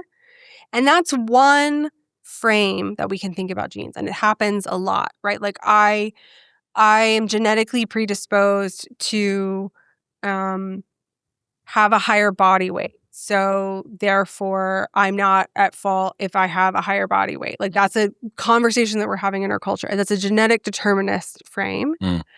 But it can switch to a genetic essentialist frame where it's your genes caused you to do a bad thing. Therefore, you are a bad person, like an inherently bad person. Genetic morality. Yes, you're bad to the bone. You're a natural born killer. You're bad seed, right? Like we have these English idioms that reflect an idea that we can kind of wander into, which is there is an essence to a person. There's a true self. There's a deep down thing that is Chris. And in a previous time, we might have thought that was your soul or that was your spirit. And people talk about how genes have become a quote unquote essence placeholder. So now, instead of talking about like Chris's immortal soul, we might think, well, Chris's genes are his true self, his deepest self. And it's when people switch from genetic determinism to genetic essentialism that genes stop being reliably mitigating, because it's not you were shaped by luck. And so therefore, none of us is fully none of us, Nietzsche said something like, no one, dragged himself by the hair out of the swamp, right? Like no one is creating themselves from scratch. But if you switch to the essentialist frame, it's, I don't care what your genes are. Your genes are who you really are. And now you're telling me that this person is essentially bad. Like, why would that make me feel more sympathy for them? A quick aside, you've probably heard experts like Dr. Rhonda Patrick talk about the benefits of omega-3s. They reduce, omega-3s. There they are. They reduce brain function. No, they don't. They support brain function. Maybe I should take more. They support brain function, reduce inflammation, improve heart health, and are backed by hundreds of studies. But here's the thing, all omega-3s are not made the same. Most brands cut corners. They use cheap fish oil, skip purity testing, throw in fillers, and call it a day. But with Momentous, you are getting the highest quality omega-3s on the market. They're NSF certified for sport, and they're tested for heavy metals and purity. So you can rest easy knowing anything that you take from Momentous is unparalleled when it comes to rigorous third-party testing. What you read on the label is what's in the product, and absolutely nothing else. Best of all, Momentous offers a 30-day money-back guarantee, so you can buy it and try it for 29 days. And if you don't love it, they'll just give you your money back. Plus, they ship internationally. Right now, you can get 35% off your first subscription and that 30-day money-back guarantee by going to the link in the description below or heading to livemomentous.com/modernwisdom and using the code modernwisdom at checkout. That's livemomentous.com/modernwisdom and modernwisdom at checkout. What else has been experimentally tested around retribution? I'm pretty interested in the role that this has. Yeah. So retribution is, in my mind, the desire to make another person suffer. It is an instinct that emerges very early in childhood development. There's some great work by Paul Bloom and his colleagues showing that, 3-year-olds are not that retributive, but by the time you're 5, 5-year-olds will pay stickers, their version of money, this prize that they really like, in order to see someone who has been portrayed as taking away a ball clubbed by a puppet. So it's like children will pay to see someone that they think is a ball taker, like physically hit. What do you think that is? Before we even get into that, what is the emotional drive for retribution? I think it's an evolved cooperation enforcement mechanism. Yep. I think that we experience dopamine really being released. We experience this kind of neurobiological mechanism of wanting. When we do things that historically have been good for human survival and fitness, right? Like we don't go walk around being like, oh, maybe I should eat in 3 days. Like it feels good to eat. It feels good to have sex. It feels good to drink water, because we have to do all of that to exist and survive and propagate our genes. And we also feel good. We also see dopamine being released in the ventral striatum when we see someone who's been portrayed as a wrongdoer be made to suffer. Has that been tested experimentally? Yes, you can see that in the scanner. So ordinarily, if you see someone be hurt, you have an empathic response. But if that person who's being hurt is first portrayed as violating some cooperative or moral norm, then what you see in the scanner is that people show a pattern that's consistent with reward when they see that person suffer. And I think the fact that you see it in the same areas, in the same neurotransmitters as you see other basically rewarding processes is a clue that this is something that was necessary. That sense of at least outrage and willingness to endure some cost in order to enforce your cooperative norms against someone else. Willingness to endure some cost. So one way that we can also see whether or not someone's find something rewarding is, are they willing to pay for it? Like children will pay stickers. Right. Adults will pay money. And so that there's these economic games where you see how much digital money will someone pay for the opportunity to punish a freeloader. Right. All of these are signs. But if it was somebody that hadn't been seen as a defector previously, they would be like, why am I going to give my money to punish this person that didn't do anything wrong? And maybe even give you money to not punish the person that didn't do anything wrong. That would be pro-social. Yes, exactly. What it's got me thinking about, if we feel pleasure when somebody who is seen to have contravened some social contract is punished, this explains why Hitler called Jews vermin and rats to dehumanize them, because that then legitimates traitors, the globalist traitors. That is their transgression. The othering thing makes sense. The reason that we want to care so much about our reputation makes an awful lot of sense, because somewhere in the back of our mind we realize, if I'm not careful, and if the optics of Chris or if the optics of Paige are sufficiently poorly interpreted, that not only might other people not want to support me, but other people might want to punish me. And not only might they want to punish me, they might get pleasure from punishing me. And they might get pleasure from watching other people punish me. And they might even pay a cost in order to support it. Yes. So, it really does reinforce what's important is not who you are. What's important is what other people think you are. And I think you see this play out. Empathy is painful. Like, to see someone be hurt and hurt for them, hurt with them, is so uncomfortable. Mm-hmm. And if that person was a wrongdoer, then I could alchemize that pain into pleasure. And I think that gives us the temptation to search for the ways in which someone this is how I'm going to get some pleasure. I'm going to my morality is going to stand on the shoulders of other people that have fallen behind. So we saw this two interesting things. That we're in the middle of the fucking Epstein furor at the moment, and a couple of things that I've noticed.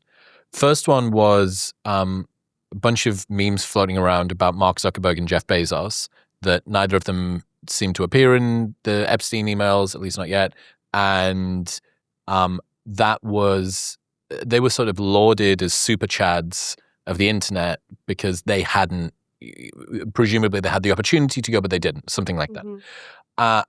And that made me think, people see morality as zero sum, so that those two people, by doing nothing differently to what they'd done yesterday to today, because the total amount of morality in the other people was decreased, the remaining people have sort of all been raised up by it.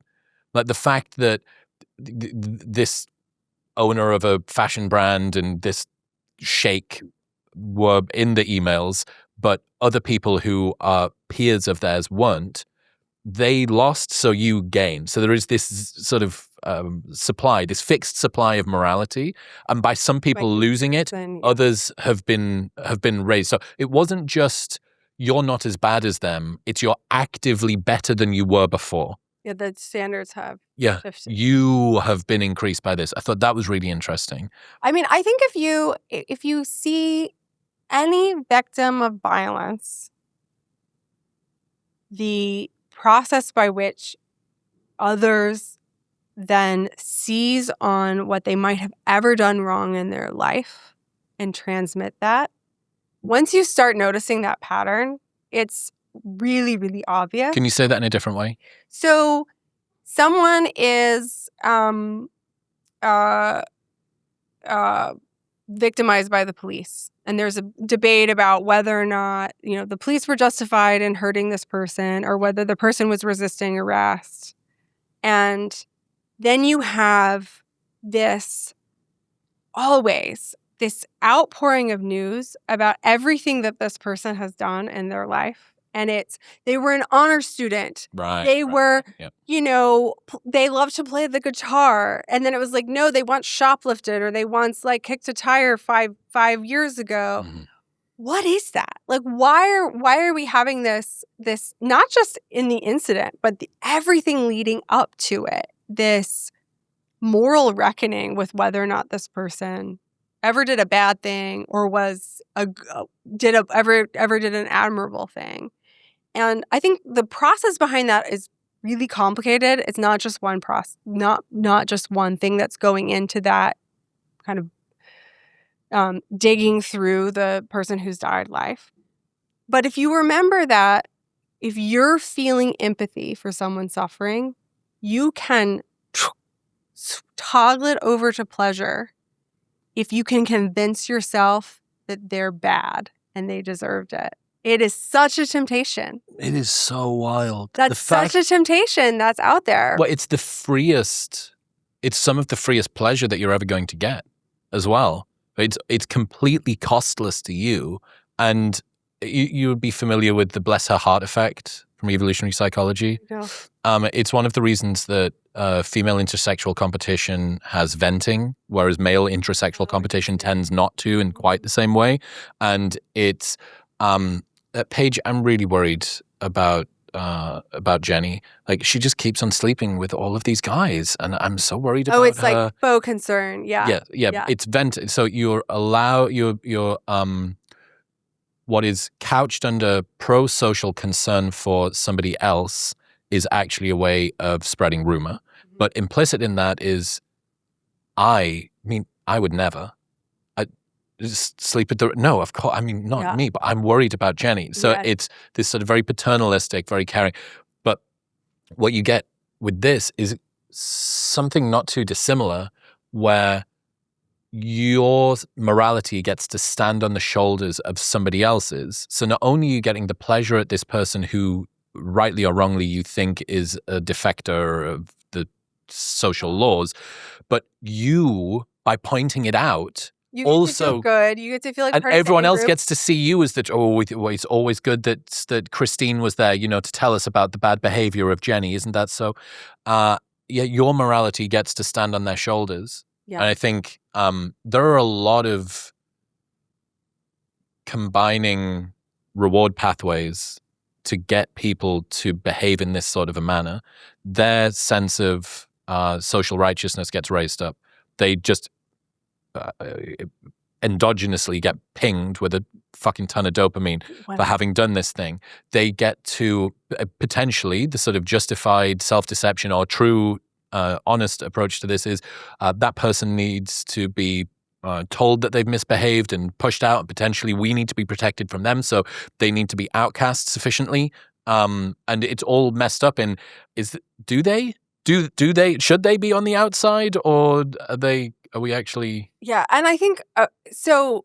This idea of, like, you just said, pushed out, right? Like, pushed out. This idea that we're deciding who gets the protection of the group and who is going to be cast as an outsider, as a moral reprobate, as someone who deserved it, and then they can be pushed out. They can be pushed out of life, and we still feel pleasure at it. The other thing about the pleasure of retribution, thinking about that changed my thinking, is we have evolved pleasure at eating sugar. That was necessary for our survival of our species. And then now we're in an environment where you can either feed that sugar on steroids, ultra-processed foods with no other nutritional value. You're thinking about scapegoating on steroids. Right? Or you can say that evolved desire is important and it's not going away, and I'm not going to academic philosophy my way out of it, but I'm also not going to let it lead. You saying we need Ozempic for retribution? And I mean, or I think we need like a better food culture for retribution. I mean, I really think that so much of American culture is predicated on feeding people the retributive version of empty calories. How can I get you to feel good at other people suffering and convince you that you're good, and you get to feel like a good person while you're doing it. Like, what a drug. In my new book, I talk about this trial that took place in Norway when there was, Norway has so much less crime, so much less violent crime than the United States does. They incarcerate way fewer people. They incarcerate them in less harsh institutions for much shorter periods of time. And it's very rare for them to have like a mass shooting event. But they did. They had this guy, Anders Breivik, who shot, I think, 60 children on an island. They were there for a summer camp. It was the worst mass murder in Norway's history. This is someone who has had who had terrible genetic and environmental luck. He had a very unstable mother, and he was described as someone who was antisocial from the time he was 3 or 4. Norway has this incredible wraparound social welfare state, and so you can see the high visibility. The notes from the social worker being like, this child is aggressive and violent. The other kids aren't allowed to play with him because he keeps torturing their pets when he's 5. So even in this environment where there's incredible social resources, this person still grew up to be violent. I found the trial fascinating because they ultimately sentenced him to the maximum sentence in Norway, which is 21 years. Doesn't seem like a lot. It's what, like 4 months per child? And they gave him, he's in the maximum security prison, which there was an Instagram meme, which is this a Norwegian prison or a London hotel room? And people can't tell the difference between them. The only thing that puts it away is the security camera dome on the ceiling of the prison room. So things that seem quite cushy for an American system. And in the trial, you see the reckoning of a society where they are saying, this person did a horrible thing. We have our maximum retributive impulses towards him. Of course we do. He murdered our children. And he is still one of us. And how will it corrupt us and our culture to indulge those maximum impulses? So we want to keep our society safe, but we're recognizing that he's still one of us. He's still Norwegian. He's still part of our society.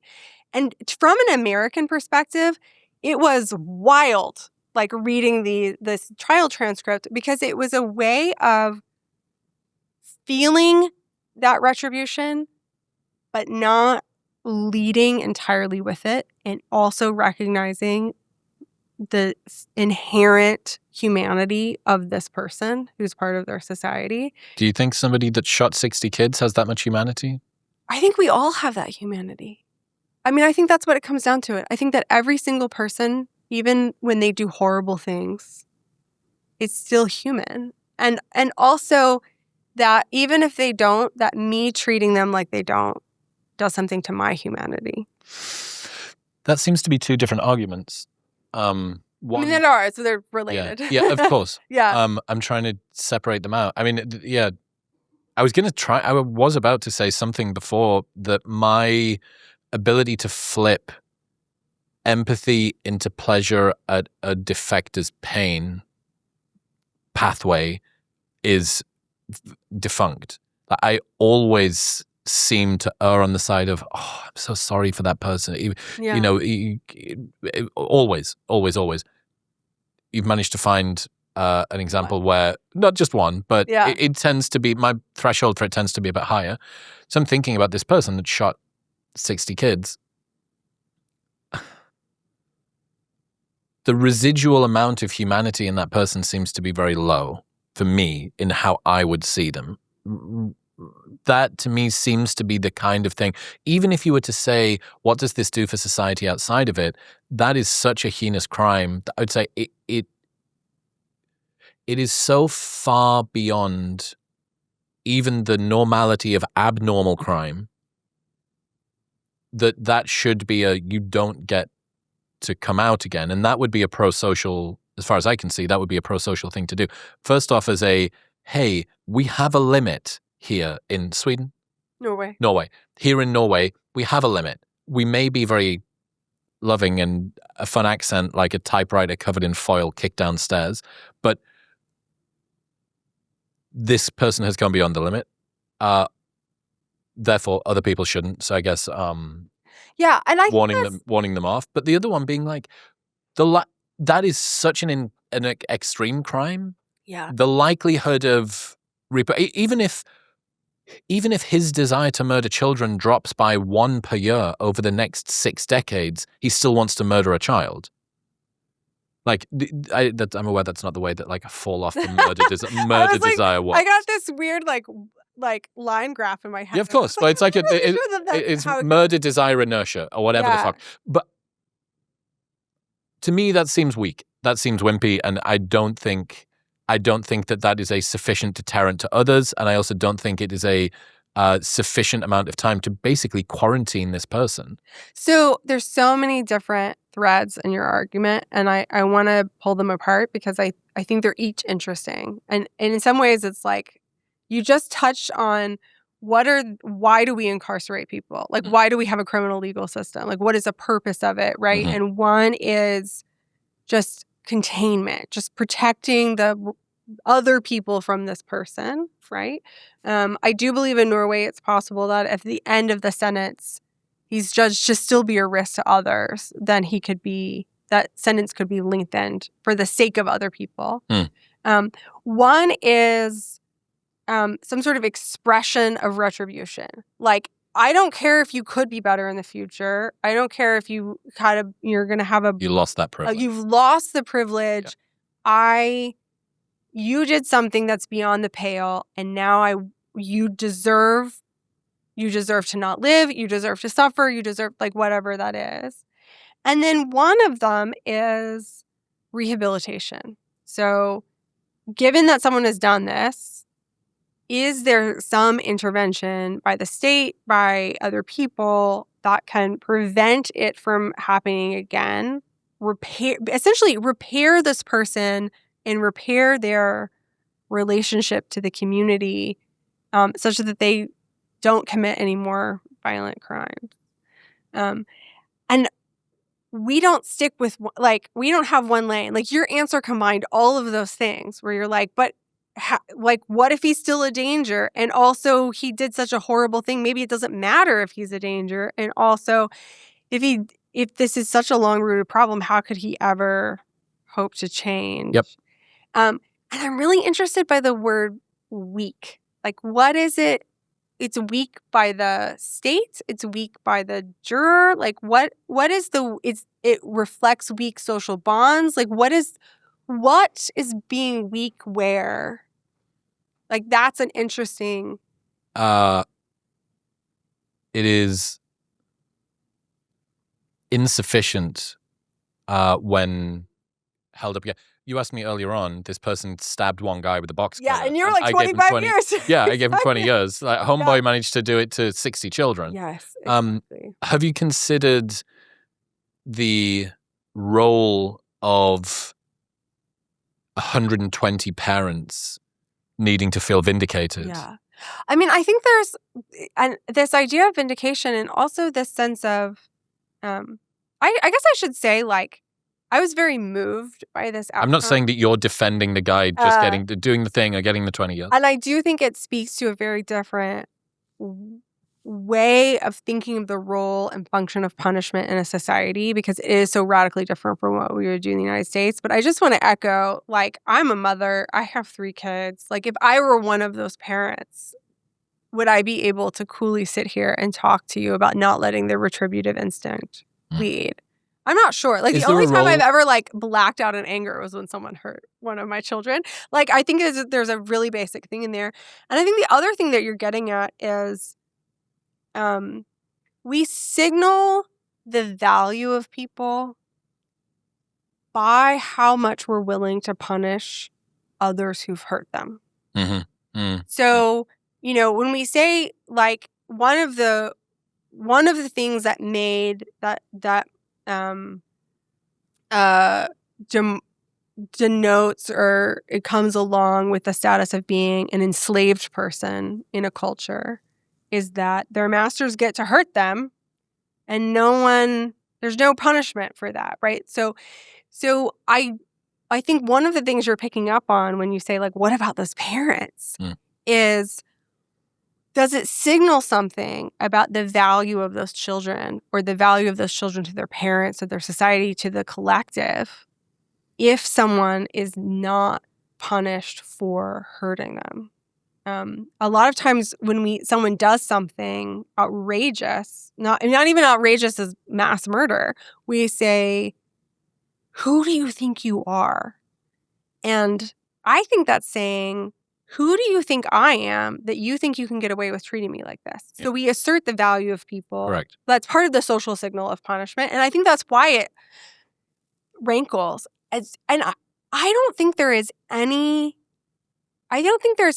response to harm, especially harm at that level, where there isn't going to be some remainder that feels unsatisfying.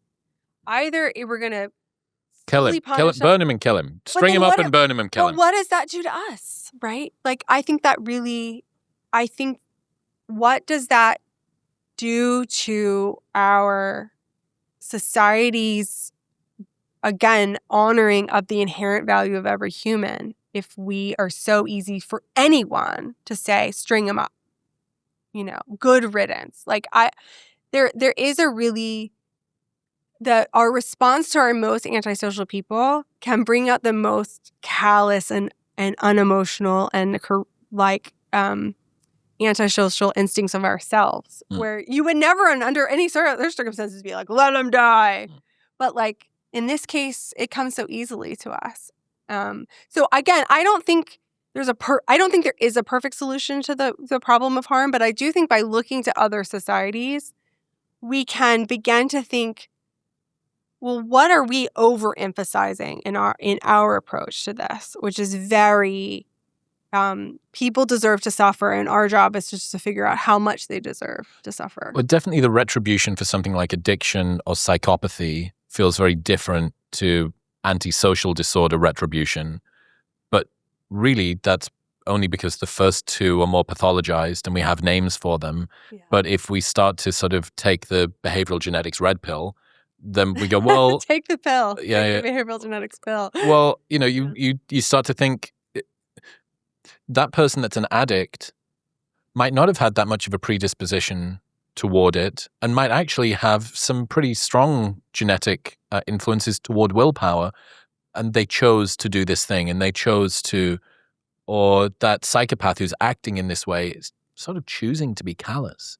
It's not so much outside of their... You know what I mean? Yeah. You can see where I'm talking here, whereas the person who's antisocial disorder could have been fighting against all of the tides of their genetic predisposition and their epigenetic impact and the upbringing that they had and so on and so forth. Because we don't have this global perspective, I can't see through you and see sort of what contributes, what is left inside. I mean, I think this is where there will always be a gap between science, which is about averages and trends and statistical patterns, and biography, this is the individual person, and I know exactly how these combined in this individual person, and I can see what could have gone differently. I began my new book, well, the first full chapter of the book, I began with this letter that I got from someone in prison in Texas, and he's been there for his whole adult life. He's been there since he was 16. And he committed a sexually violent crime, kidnapping a woman at knife point, an awful thing. I think when he was 15, since he's been in prison since he was 16. And then he's been, in an adult, kind of notorious prison in Texas since then. And he wrote me this letter, and he said there was an article in Texas Monthly magazine about my lab. And so he said, I read about you in Texas Monthly, and I know some people, don't believe in behavioral genetics, but I do. I think the apple doesn't fall far from the tree. The idea of not believing in behavioral genetics is hilarious, but please go on. And then he wrote me this series of questions, and one of them was, what do you think makes a child go bad, nature or nurture? And it was such one, like most of the mail, 99% of the mail I get at my university mailbox is like academic journals. So this was very surprising to get this letter. And then I got it and I opened it, and he had cut out cartoons from other magazines and taped them to the letter. And one of them was this white tiger on a psychoanalyst's couch. And the caption goes, they train me to perform, but when I do what I'm really good at, they go ballistic. Oh, that's great. Which is funny and dark, and also like, oh, this is coming from someone who's in jail for a sexually violent crime. Like, that's a new shimmer on that. Yeah. That cartoon. And, he was asking me the same question that you're asking me, which I think which I don't think has an answer, because I think it is part of the tension of being a modern human. Why did I do this thing? Why do you as a scientist think I did this thing? And when I was reflecting on it, it's like, well, I can give you a scientific answer. Like, on average, people who are exposed to lead and abused as children and had labor and delivery complications and had a certain set of genetic variants, these things combine to make you more likely to commit a violent crime. But is that really why he's writing me? Like, does he want a science lesson? Or is he, like, I think when people ask why, they're really asking, was it all my fault? Yep. Do I have hope for change? Yeah. Am I okay? They're looking for a different story about themselves. And this is someone who on paper might seem like you didn't even make it to 15 years old without raping a woman. Like, why should we? But there's some part of him that's asking why, and there's some parts of him that wants information. And that, to me, speaks to something very universal and human. I think it is a really understandable thing to have done something and you're like, why did I do that? Am I a stranger to myself? Does this mean that it's all my fault? Could I have done differently? Will I do differently in the future? Interesting that we don't necessarily ask ourselves that with the same level of like sanguine reflection when we do something that's outside our positive bound of what we thought we were able to do. Yeah. We don't, we flatter ourselves with, I scored that goal. I mean, yeah. It takes a very particular sort of person to go, I don't know where that came. I don't know where that skill came from. I don't know where that romantic gesture for Valentine's Day came from. I don't know where that level of love and depth and reflection came from. That's interesting. I feel like with writing, I definitely have that experience where... Fuck, where did this sentence come from? Especially better than my upper bound. I'll look back on writing that I've done in the past, and I'm like, that's not bad. And I have no conscious memory of writing it. And I get that idea of genius is not something about you, but a genius is some sort of, inspiration in the ether that can moves visit through you and that moves through you. I find that that's whenever I've seen my work where I'm like, that's not terrible. I actually am less likely to think of it as mine. What have you learned about the epigenetic inheritance stuff? Yeah, I mean, so the idea of epigenetic inheritance, so the idea of, so your genome is your DNA sequence, and then your epigenome, and your DNA is the same in every cell in your body, and it's the same every day of your life. Whereas your epigenome is everything on top of your genome that affects how the genome is read in a cell. Your epigenome is why your neurons are different than your liver cells and why you look different than you did when you were 9. You have the same DNA, but you have a different body now, and that's because of these epigenetic changes. So epigenetic inheritance is this idea that not just the DNA sequence, but something about the epigenetic marks that affect how the gene is read could be transmitted from parent to offspring. That is a really difficult and controversial area of research. Like, some biologists think that humans do not inherit the epigenome. What egg and sperm cells do is they strip out, most of the epigenetic marks so that they aren't inherited. There is some animal models and mice that do we not just see one about exercise? Probably in mice, maybe. The children of mice that had exercised more were, Yes. yeah.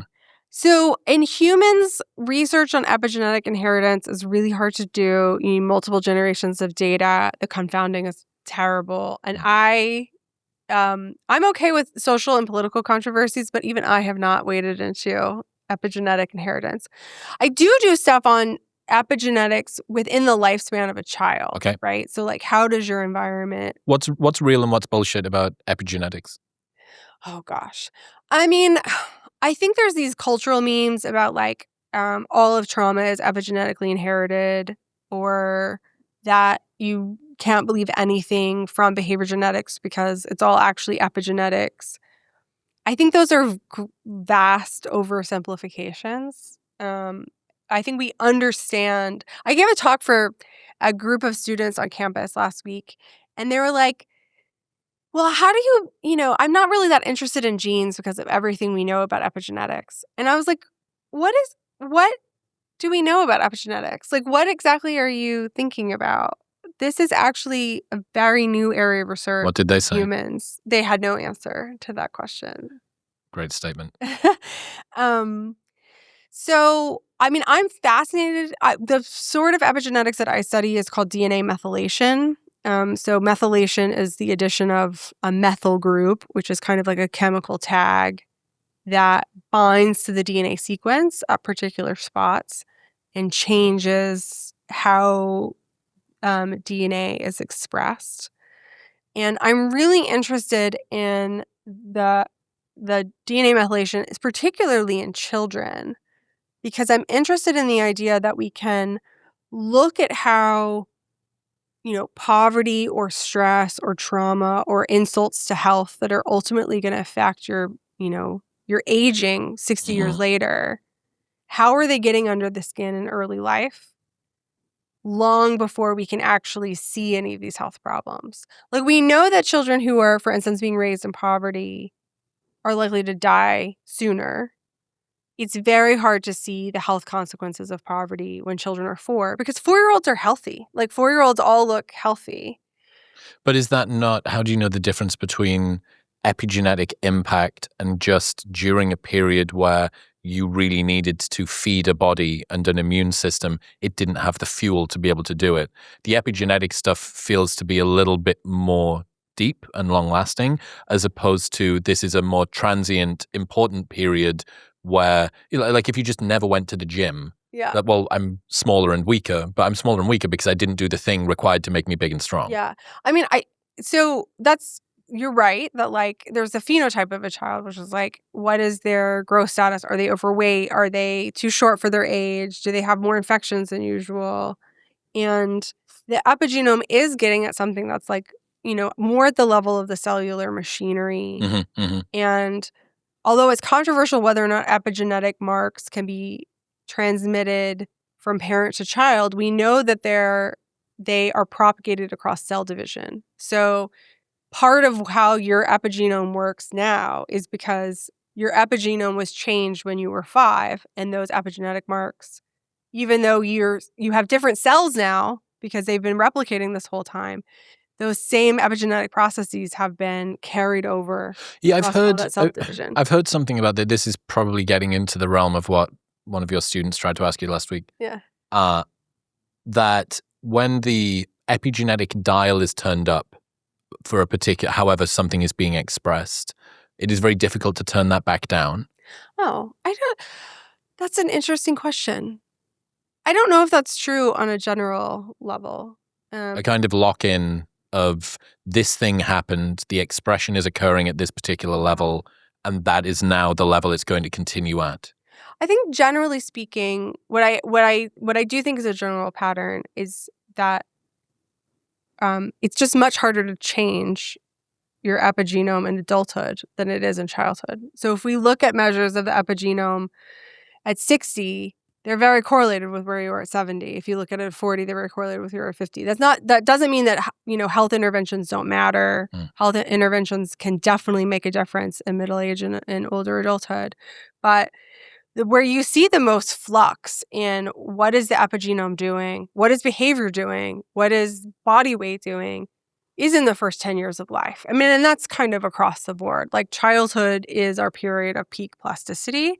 And then including epigenetic plasticity. Including, I think, epigenetic plasticity. That's cool. That's a cool way to think about it. What's some of the interesting studies around in utero epigenetic changes? Because, we do have some periods where, for a brief amount of time, every girl that is watching was inside of their grandmother. Yes. Isn't that fascinating? So cool. And the canonical studies on this are ones where you've had in humans at least, are where you've had a very serious insult or deprivation at a particular point in pregnancy. So for instance, when the Nazis blockaded Holland, there was this very serious famine in Holland, but it affected different regions of the country differently.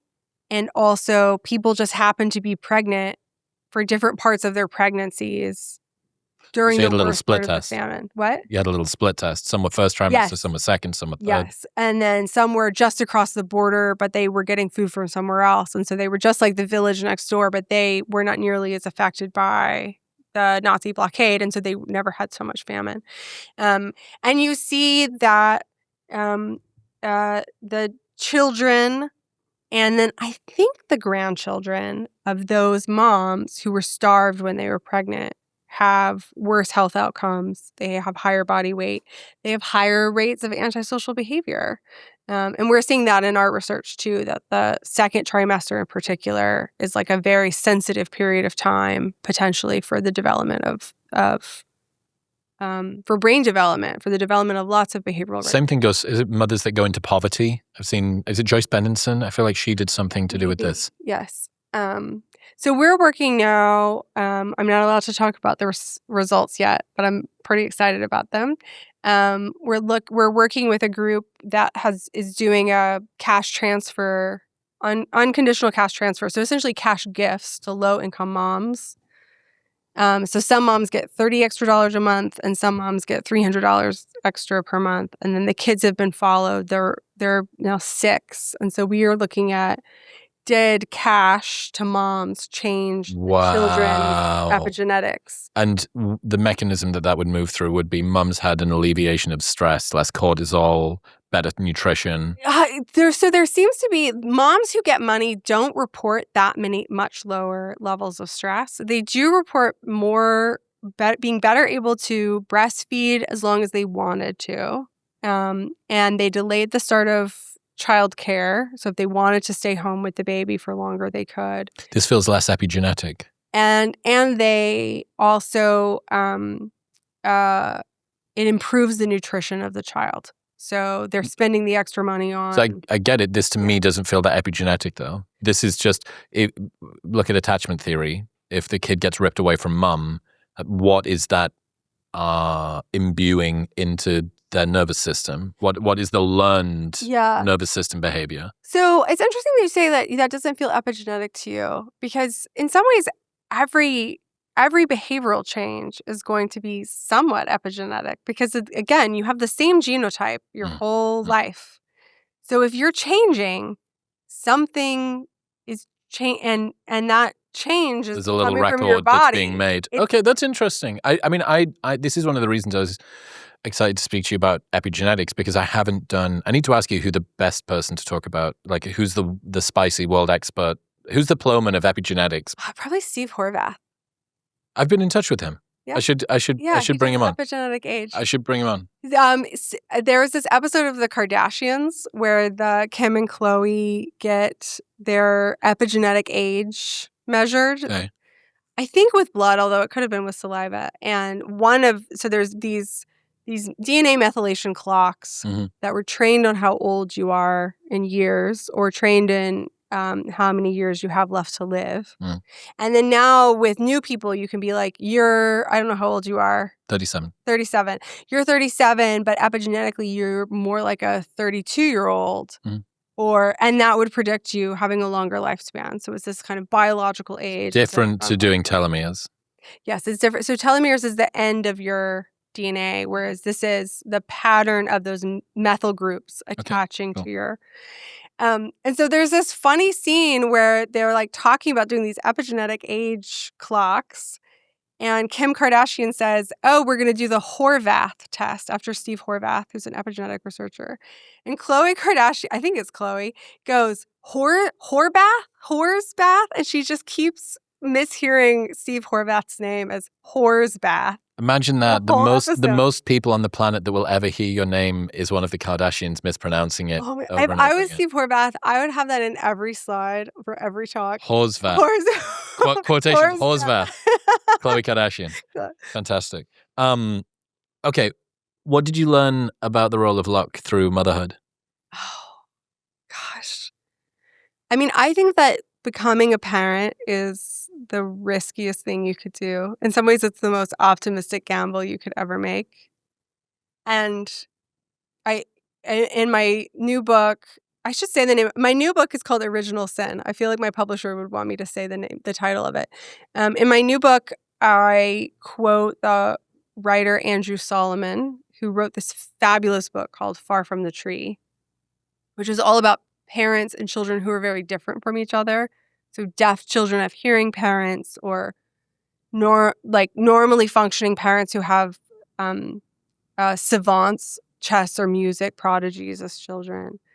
And in the introduction to his book, he writes, no, reproduction is a myth. No children are reproduced. Children are produced. And as a behavioral geneticist, I think that's a perfect description of, I have my genes, my partners. I have children with my first husband and my second husband, so that's why I'm saying partners. I'm not in a throuple. My children's dads, they have their genes, and we have recombined them in ways that are unpredictable with every single one of our children. I think there's something like 70 trillion possible combinations that each set of partners could have with all their potential kids. And if you think about that, about how different those children could be and how much their characteristics are going to shape your life just as much as you shape your kid's life, you really are opening yourself up to fortune, I think, every time you produce a child. And I mean, so many parents describe this phenomenon where they have a kid and they're like, I'm a really good dad. I'm a really good mom. I'm doing everything perfectly if you have your easy baby first. And then you have your second kid and you're like, this person is totally different. Same mom, same dad, but they don't sleep at the same time. They don't eat at the same time. Their temperament is different. How they respond to how I parent them is different. So my children didn't ask to be here.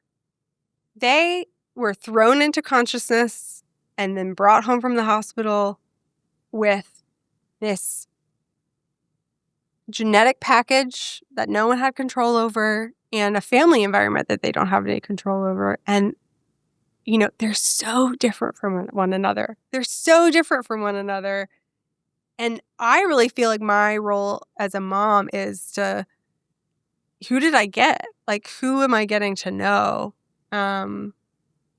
While they get a grip on what it means to be on this planet. So I have a picture in their room, and it's a print from an artist I like, Haley Bateman, and it says, "It's a miracle we ever met." And that's really how I feel about them, that I met these people who are so different from me and so different from each other,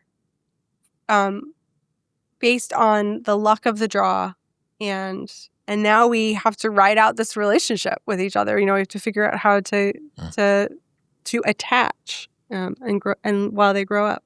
What's your perspective on embryo selection? Oh, I have a very complicated feelings about embryo selection.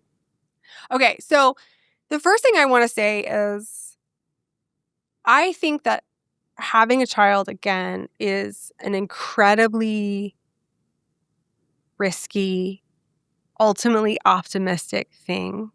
And I think babies are good. So I really support people's right to build their families on their own terms, even if that's not the terms that I would build them on. I think reproductive autonomy is really, really important. Good disclaimer.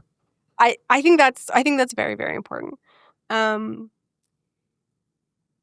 think that there are some situations in which the upsides seem very, very clear to me. Like if you have a disorder that's prevalent in your family and you want to mitigate even by a few percentage points the risk of that, and that's what's going to make you feel safe to bring a child into the world, like that feels like a good to me. Here's what I worry about. Those are the pros. The things I worry about is, one, you said yourself that no one understands genetics. Like it's polygenic scores and genetic risk assessments are complicated to understand and complicated to communicate even to experts. And I do worry about, are the claims that some companies are making, are they being matched by the evidence, and are they being communicated to prospective parents in a way that appropriately conveys the sort of uncertainty? As far as I can see, the only company that's even remotely close is Heritability. If it's not them, I think everybody else, and even they, are still at the absolute frontier of how it is that they put this. And they, to their credit, have been very transparent about their statistical models and their reasoning, which not all companies have done. I think they're trying to do it right. I think there's also the larger question. I wrote about this on my Substack recently, which is how does something becoming a choice, particularly around the body, change everyone else's experience, even if they don't make that choice? So, if we've kind of already seen this a little bit with Down syndrome, in that in some countries, screening for Down syndrome amongst embryos is near universal. Mm-hmm. And Iceland, I think. Iceland is in there, Denmark is in there. And nearly all of those pregnancies are terminated or never implanted. And that has changed the perception of a Down's birth from, this is something that happens and it's part of our social solidarity to support this child growing up, to you chose to have this kid because you could have avoided it. And those are in countries that have really strong sort of traditions, cultural, legal, social, financial, of social solidarity. They have public medicine systems. In America, we already have such a fractured sense of solidarity with each other around our bodies. And what's going to happen when that system, when everyone's responsible for themselves and no one's responsible to each other, is further pressured by, and now if you have a kid who's sick or you have a kid who has a condition, we perceive it as you chose that because you could have prevented it by doing embryo selection. So how does this new technology, which makes something that for all of human history has been a chance event, turning it into a choice, how does that change all of our relationships with reproduction? I don't think we know the answer to that question, but that's what I'm thinking about right now. It's interesting. Net, if you had the choice between a parent having to have a kid that's sick so that other kids that are also sick don't feel uncomfortable or strange because no one is using this new technology, or them stepping in. Because the most compelling thing, weirdly enough, I've been thinking about this a lot. The most compelling thing that I've seen is I didn't realize when you do IVF, the doctor already comes over and eyeballs the embryos. Oh, yes. They're already choosing. Yes. I mean, I think... Which you would want to do. If you're... Like, you would want to do that. You wouldn't say, hey, we're going to use IVF. Maybe one of us is a little bit older. Maybe it's going to be a geriatric pregnancy. Maybe we've had some fertility complications.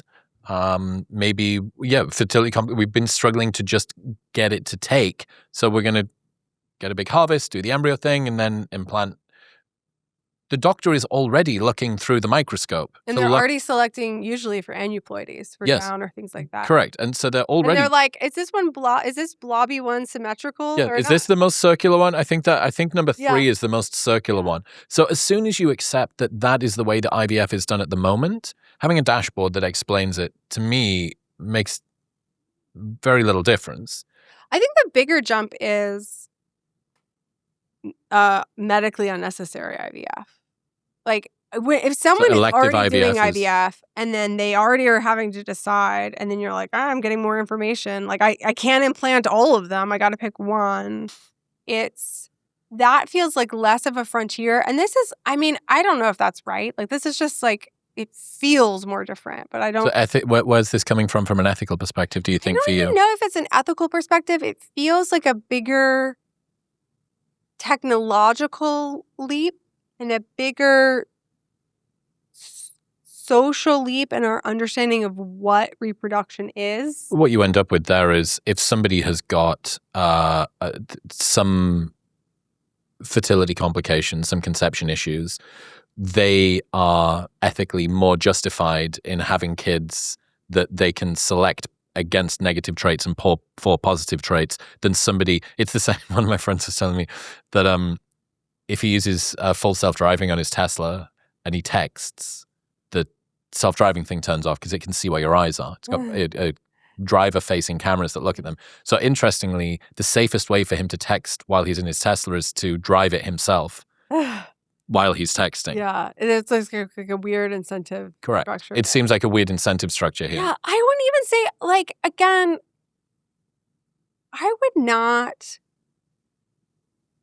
would not feel comfortable saying that someone who had done elective IVF and used embryo selection was behaving unethically because I'm very wary of imposing my own.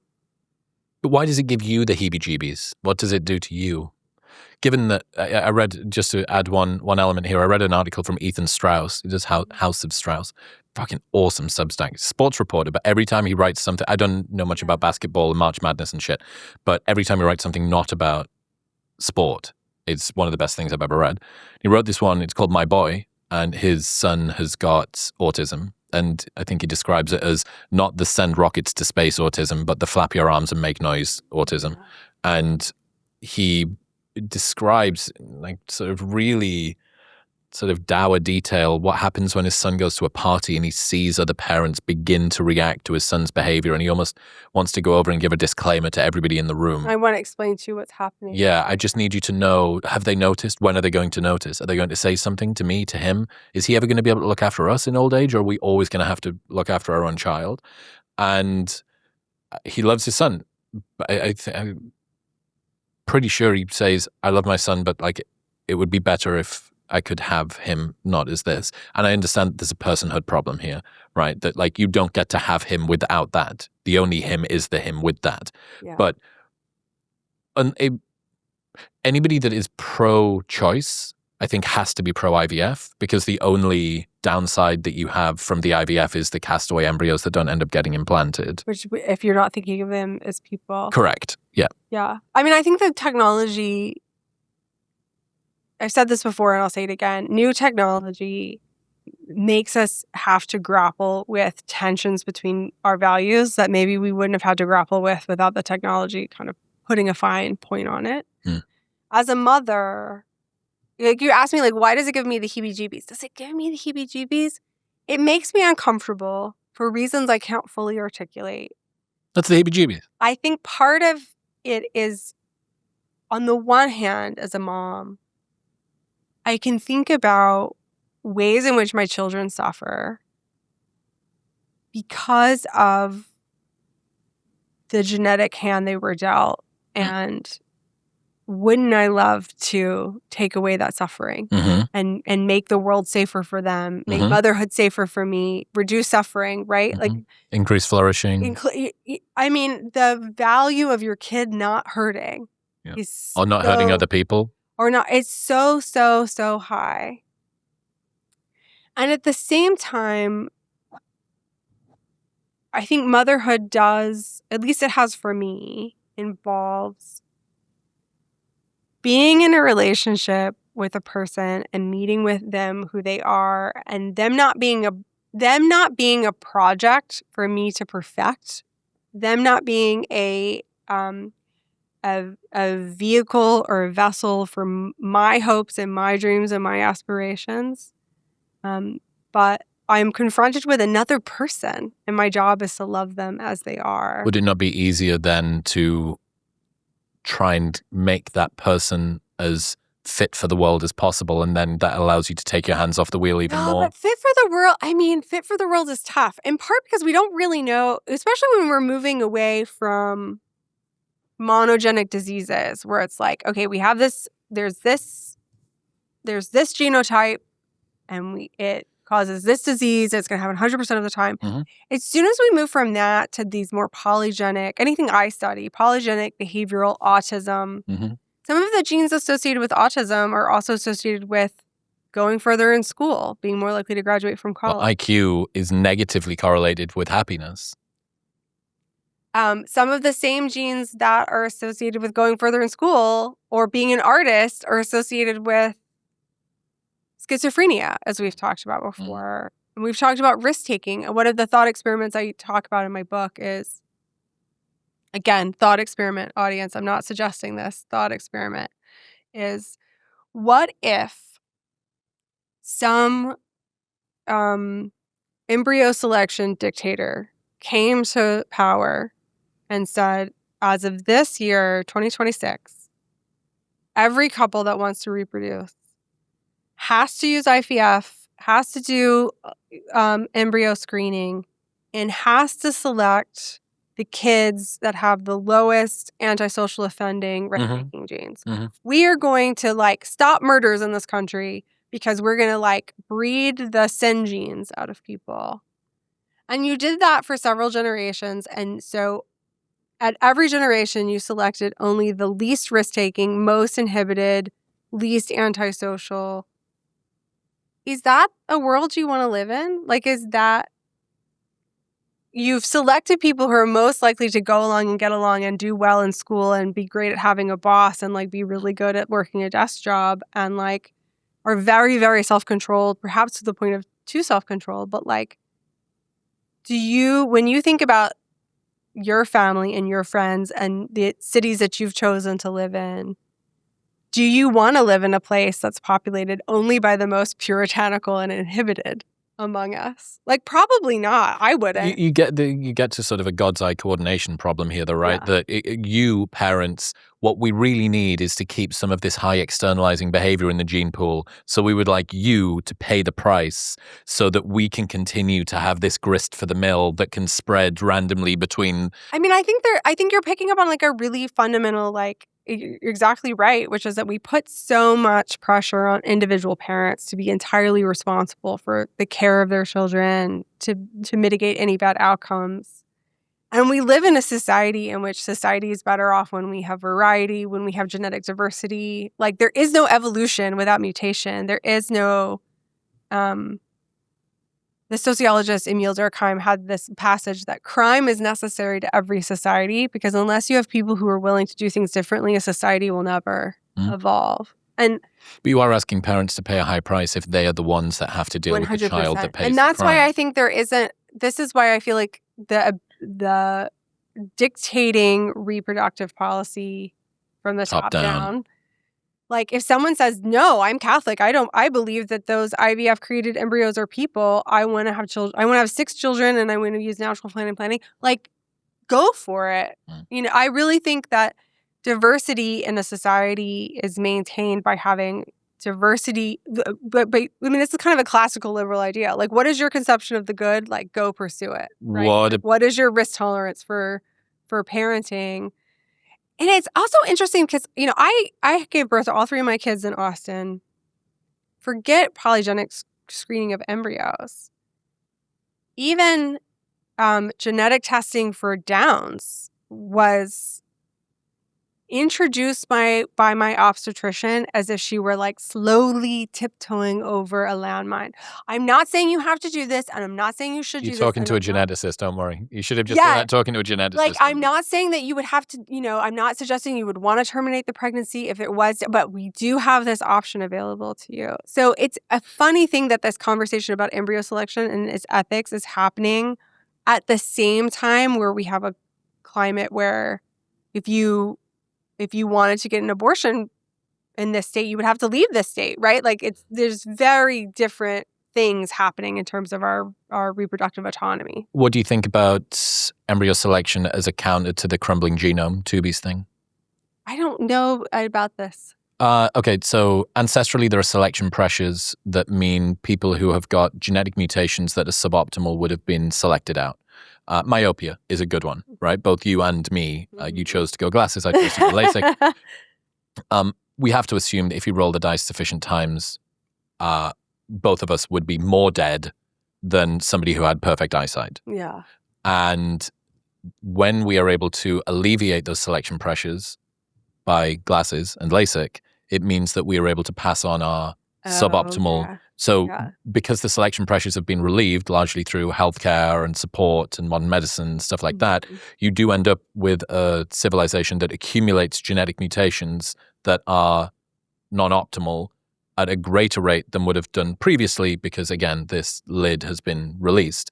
And the argument is, this is Tubi's argument, you have a crumbling genome that it moves toward increasing accumulation of genetic mutations, ones that we would not want, but we're able to continue to support and buttress this with technological progress. And the argument is that embryo selection is able to step in and reverse some of this entropy. I mean, I think this idea that what humans are doing with post-industrial healthcare in terms of buffering the negative effects of genes is somehow novel to humanity or novel to evolution. I don't really buy that.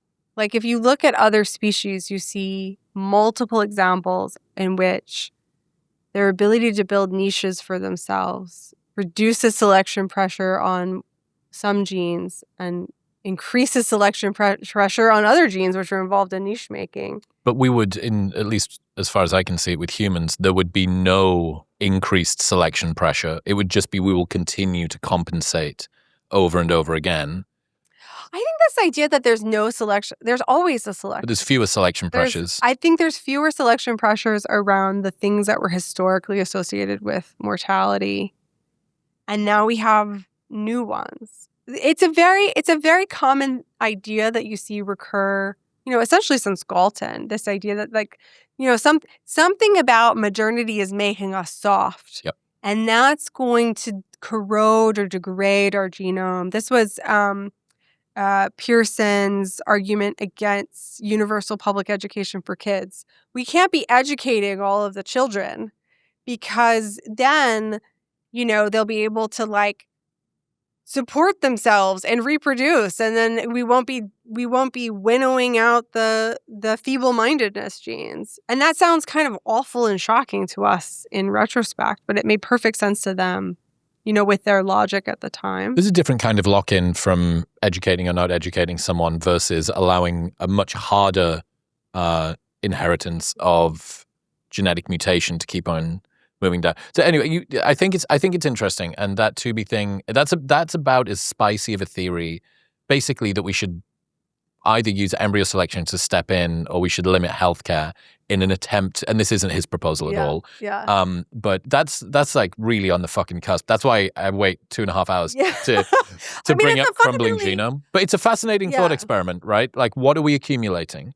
And are there some things that we could, what is it, the increase in peanut allergies that we've had, and that's behavioral, the increase in asthma because households that use dishwashers and have like a 75% increase likelihood of asthma because not being exposed to, okay, so we continue to move, it's kind of like snowplow parenting, but for snowplow, and not helicopter, snowplow parenting. I like that. Exactly. It's snow plowing out of the way, but it's snowplow civilization. I mean, I guess the other reason why I'm just not like that concerned about the crumbliness of our genome. When you say that, I imagine this like kind of overcooked chocolate chip cookie, like our genome is like falling apart at the edges. I think about a wall. Is evolution takes place in vast time.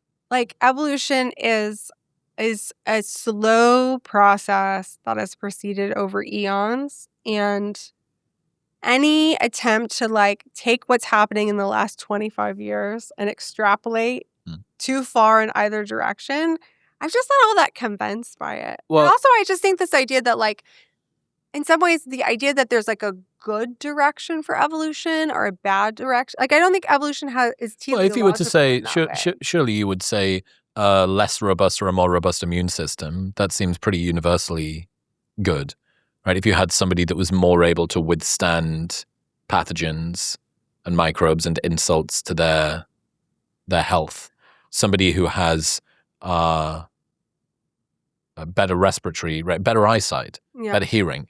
Like these things seem realistic. Like, but again, with glasses and hearing aids and antibiotics, we were able to come in and buttress. So I think that being able to hear is a good thing.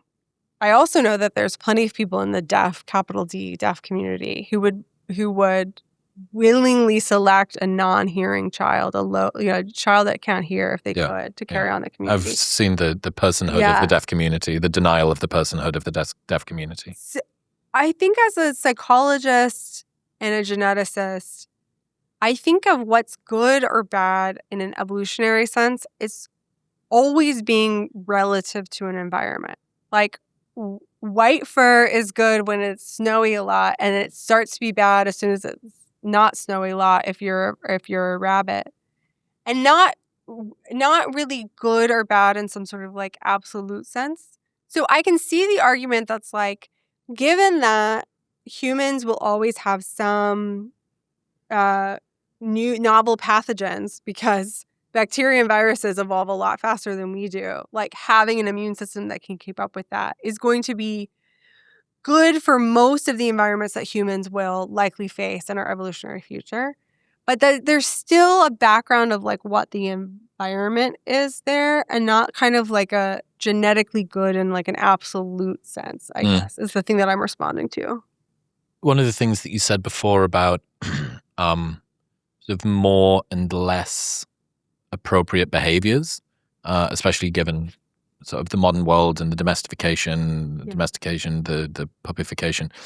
Do you think it means, or could there be an argument made that the current push by the mainstream to sort of dissuade men from aggression and dominance and impulsivity is more unfair genetically? Oh, that's interesting. Then if men are on average less domesticated and appropriate for a gentle modern world, and our behavior needs to be curtailed more than women's does, is that unfair? Gosh, is unfair the word that I would use to that? Well, we're being asked to modify our behavior in a manner that women aren't, simply because of what modern society. Well, I mean, this has been Richard Reeves' argument. I don't know if you're familiar. He wrote It's been sat in that show. Oh, really? So, like, if we're not going to change schools, then we should redshirt all the boys and give them an extra year is the only, because asking a 5-year-old boy to do developmentally the exact same thing as a 5-year-old girl isn't unfair in his comparison. But you've spent a lot of time talking about dominance and aggression. I want to go up a level to think if I can articulate this in terms of sort of like more general principles, and then go back to your specific question. So in questions like this, when we think about fair or unfair, just or unjust, I'm still very heavily influenced by Rawls, the political philosopher John Rawls, and his thought experiment, which is if you didn't know what hand you were going to be dealt in the natural lottery and in the social lottery, what rules would you want for society? And that's an interesting question to think, like, if I didn't know whether or not I was going to be a man or a woman, would I set school up the way that school is set up now? And I can't. I actually wish that I could like inhabit the mind of a man for a day just to see, like, is it really different? Is it very similar? I'd be fascinated with that. I can't do that, but I have a son. I have a child. And so I can get to, given what I know about sex differences in brain development, in rates of ADHD, and rates of conduct disorder, how would I design an educational system such that my sons and my daughters would have an equal opportunity to thrive in them? And it sure as heck wouldn't be what we do now. I mean, my son's in middle school, and I think it's culturally insane what we do. Like, there is no culture on earth before industrial capitalism that was like, do you know what we should do with our 12 and 13-year-old pubertal boys? We should put them inside all day, ask them to sit still with each other, and no older boys and no younger kids and no responsibilities. And we should put a 25-year-old woman in charge of them. Like, and we should get them to learn stuff that they won't be able to remember a decade later. Like, whereas he does these once a month, like, go play in the woods for the whole day. Yep. And there's no screens, and there's a bunch of young men, and it's like, we're going to build a fire, and we're going to carve things out of wood, and we're going to, like, catch turtles, and we're going to fish, and we're going to hide in the brushes. And while we're there, we're going to talk about math, and we're going to talk about the stars, and you can read stuff to prepare for your Earth Native Day. Well, okay, And maybe I put it in a different way to unfair. Yeah. Should the additional level of discipline that males, specifically men, are required... Oh, should we have lower standards for them? No, the opposite. Yeah. The opposite. The emotional containment that men are forced to do in order to adhere to a much more domesticated modern world takes more effort than it does for women. It just straight up takes more effort because we are being asked to be further away from our set point, right? Our predisposition pushes us in a direction that modern society has said that we're not allowed to go in. On average, more so for... There will be more people who find it harder to do that comport that are themselves men in a way that is considered that are men. Yes, there has been what you could say a feminization of society, at least in as much as traits that were more typically on the feminine side of the conscientiousness, orderliness, etc., lower risk-taking, lower aggression, lower dominance. Those things are being selected for. That means that men need to pay an additional price. You know, it's more effortful for men to behave and given that, is that something that should be recognized? Is that a kind of price? We often talk about the double shift that women do, where women have worked during the day and then they come back home. But nobody ever talks about the additional emotional containment that men have to do, especially given their nature. I mean, so gosh, I've never thought about this before. So all of everything I'm about to say is, I don't have high confidence that I'm right in anything I'm about to say. That's just as a preface. I should do that before every episode. I mean, part of what's difficult for me to think through that is that the distributions differ, but they're highly overlapping. Like, most men are in the range of normal women, and most women are in the range of normal men when it comes to conscientiousness or agreeableness or risk-taking. Like, the sex difference or the gender difference, depending on how you conceptualize it, in these traits is going to be the most evident at the extremes. Yeah. So, you know, we do see... But this works all the way, right? Like, if you start to squeeze the bracket and squeeze the window of what is acceptable... Once you get, like, outside of the tails, men are within the female range, and women are in the But on male average, you're going to have, yeah. it's going to be a, it's yeah, going to but be, the distributions are very overlapping. when you run it across multiple different traits, though, Yeah. when you're talking aggression and externalizing behavior and impulsivity and risk taking and dominance, like when you roll all of those together, and this isn't just someone isn't just aggressive. Yeah, They're aggressive and risk taking. yeah, they're they're all of all these the things things. together. And when you start to Lollapalooza this, there's almost no woman would be as risk-taking, aggressive, dominant person. As the outlying.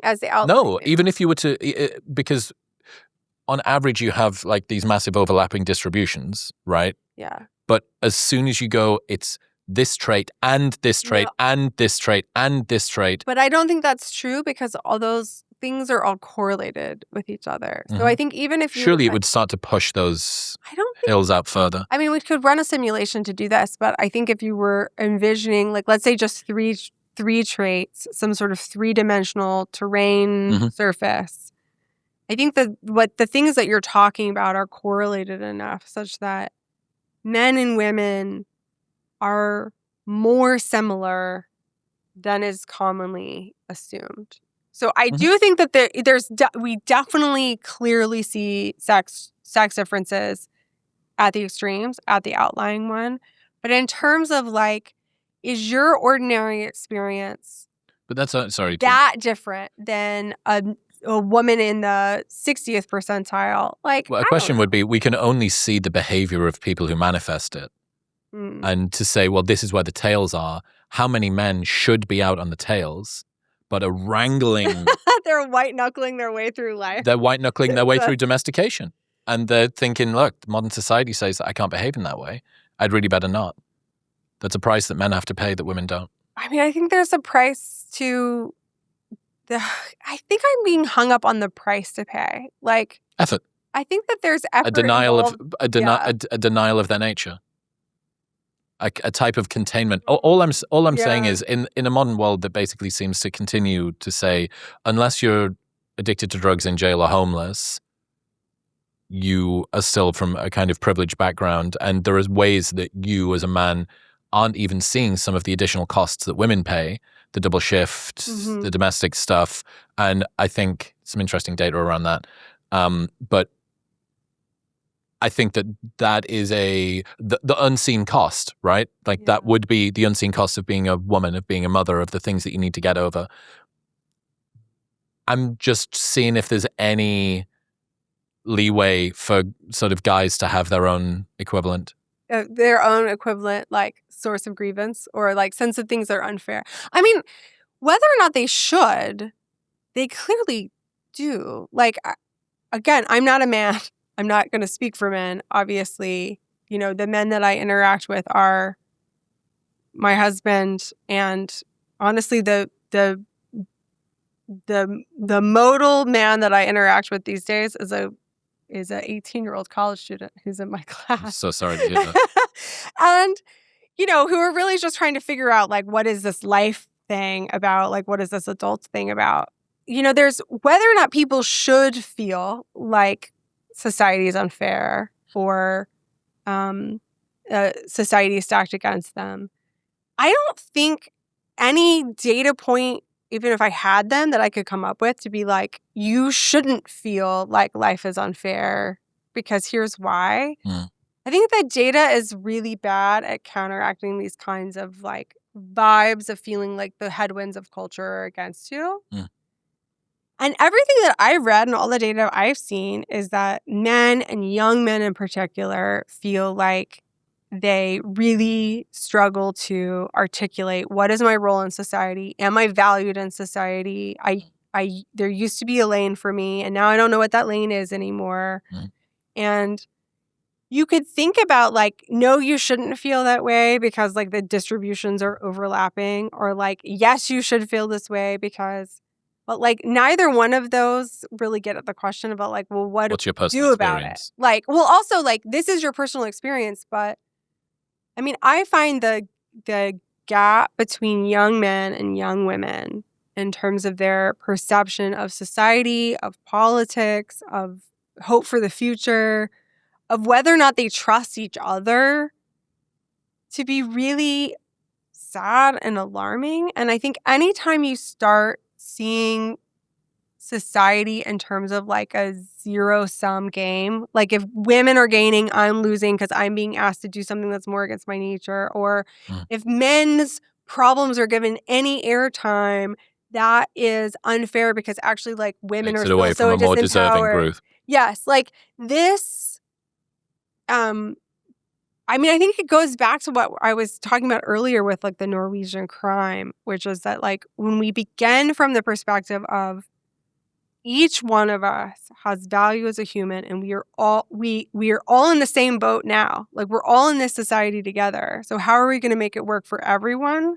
That feels like a much more productive way forward than trying to adjudicate like which should people think it's unfair or not. Like if they do, you're going to have to start with that like as a starting point. What do you think of the Looksmaxxing movement as a geneticist?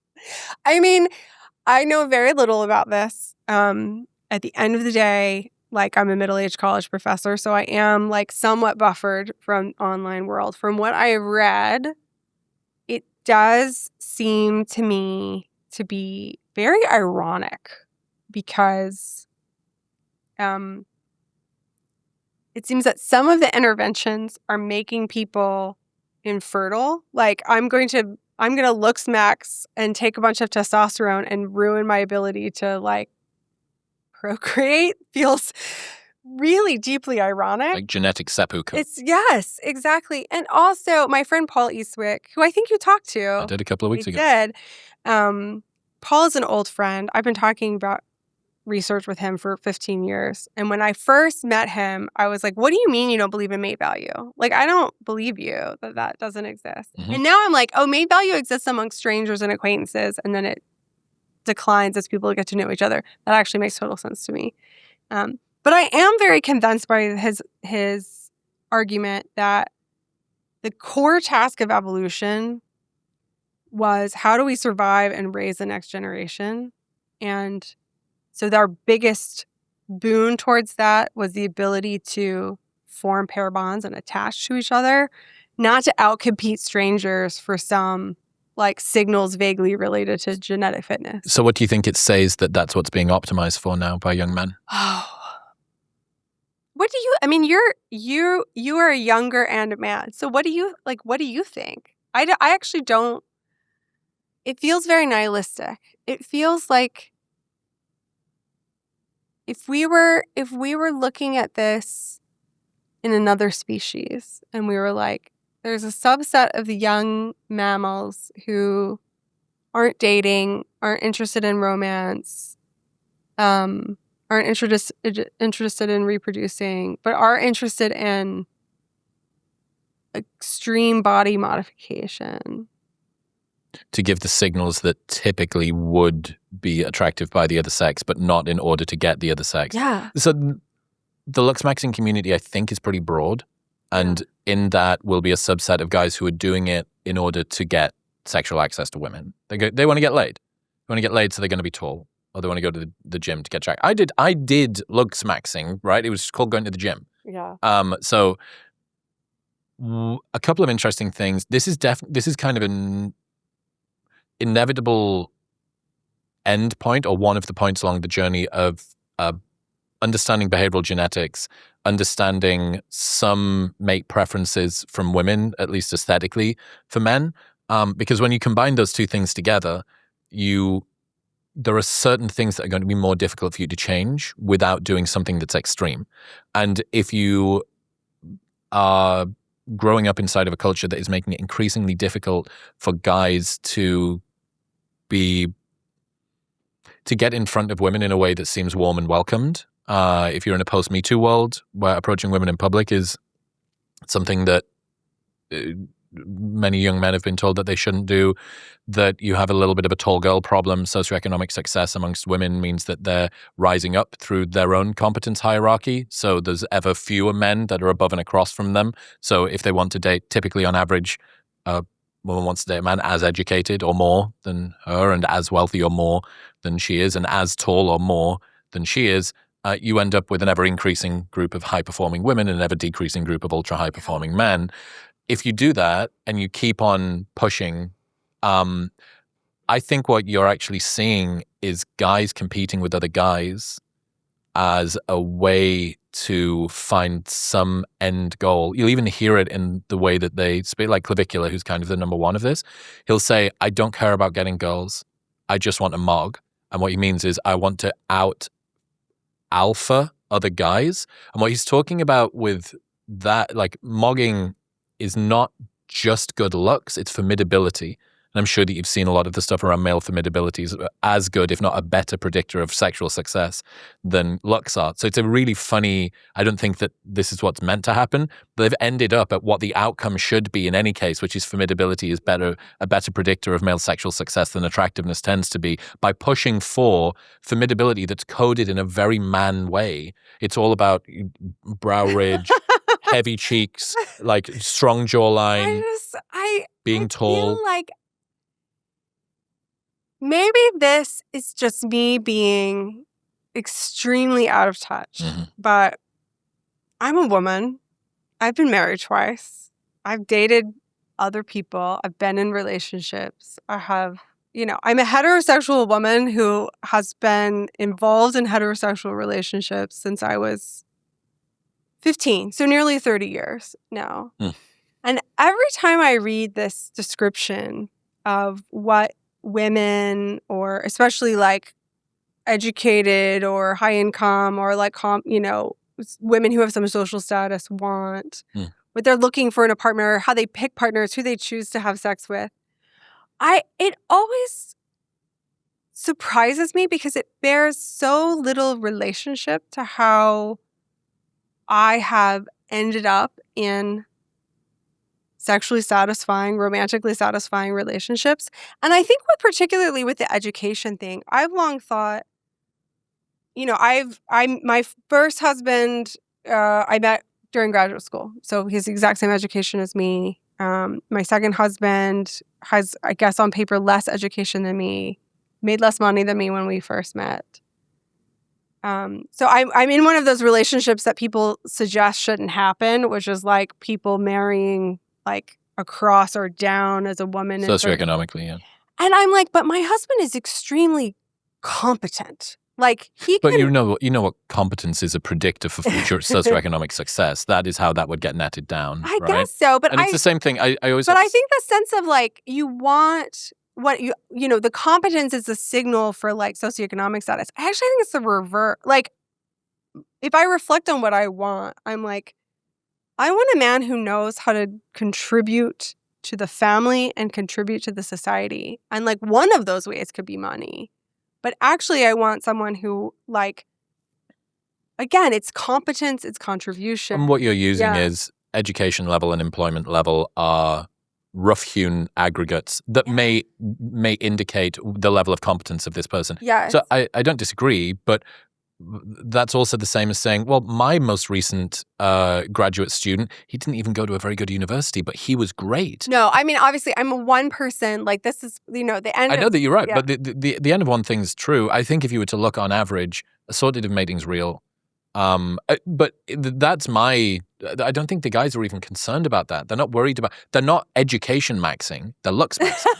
Right? They're not career maxing. They're not confidence maxing. Well, that would also be something. But I think if you've got learn how to like chop down a tree and diaper a baby and hike up a mountain and ride a horse. Competence max instead of looks max. And then like I feel like that might get you more places. Well, the currency that every man is playing with at the moment is what can be portrayed online. And I can't show you how good I mean, I think that's I can show you how much of a Chad I am, but not how much of a dad I am. Yeah. The part that makes me... So again, like so much of this is reflected back to me in my role as a college professor. And I was teaching a class and we were talking about de-individuation. Like when you're in a dark room or you're in a costume, you feel less individually responsible. And I said offhand, I was like, that's why none of the best parties are going to have bright fluorescent lighting. Like you're always going to have dim light at a good party. And my students, I teach online, I teach on a soundstage, and my students have this like ask your professor a question button. And it lit up with students being like, bold of you to think that we've ever been to a party or I heard that there would be parties in college and I've never been to one. And my co-instructor and I looked at each other and we were like, should we make a homework assignment, which is gotta run a house party? Yeah. Like, turn the lights down and put some music on and like maybe make some Jello shots and like have people over. And there are these moments where you know, every year I go and every year I'm a year older. And then there are these moments where the students ask something and you're like, oh, wow, the culture has shifted. And it shifted in a way that as an older person, I have not been privy to. And how much of this is they're just not hanging out in person as much anymore? If college students are writing me and being like, I've never been to a party, and all of their socialization is happening mediated two-dimensionally through a screen, you're right. Then the only competence that seems to matter is presentation. The presentation of it. How do you look? But that's not. That doesn't, going back to Paul's work, that doesn't help you sustain an attachment. That doesn't help you raise a baby. Like, that's not really what I think. I think about how antinatalist most of the sort of modern culture is at the moment anyway. Oh, American culture hates kids. Yeah. Yeah. I got in trouble for this recently. Paige, you're great. This was so fun and so varying and all over the place. We did it. Where should people go? Let's bring this one home. Tell them where to buy your things and follow your things. All right. So my new book comes out on March 3rd in the United States and in April in the UK. And it's called Original Sin, The Genetics of Vice, The Problem of Blame, and the Future of Forgiveness. And if you were at all interested in genetics, addiction, antisocial behavior, how to forgive yourself or someone else for the way that they've hurt you, or just the free will problem, or there's a very personal prologue to that about having a body. So if you're interested in any of those things, you should check out my book. Heck yeah. Paige, I appreciate you. Thank you very much for tuning in. Congratulations for making it to the end of an entire episode. Another one that I think you'll enjoy is right here.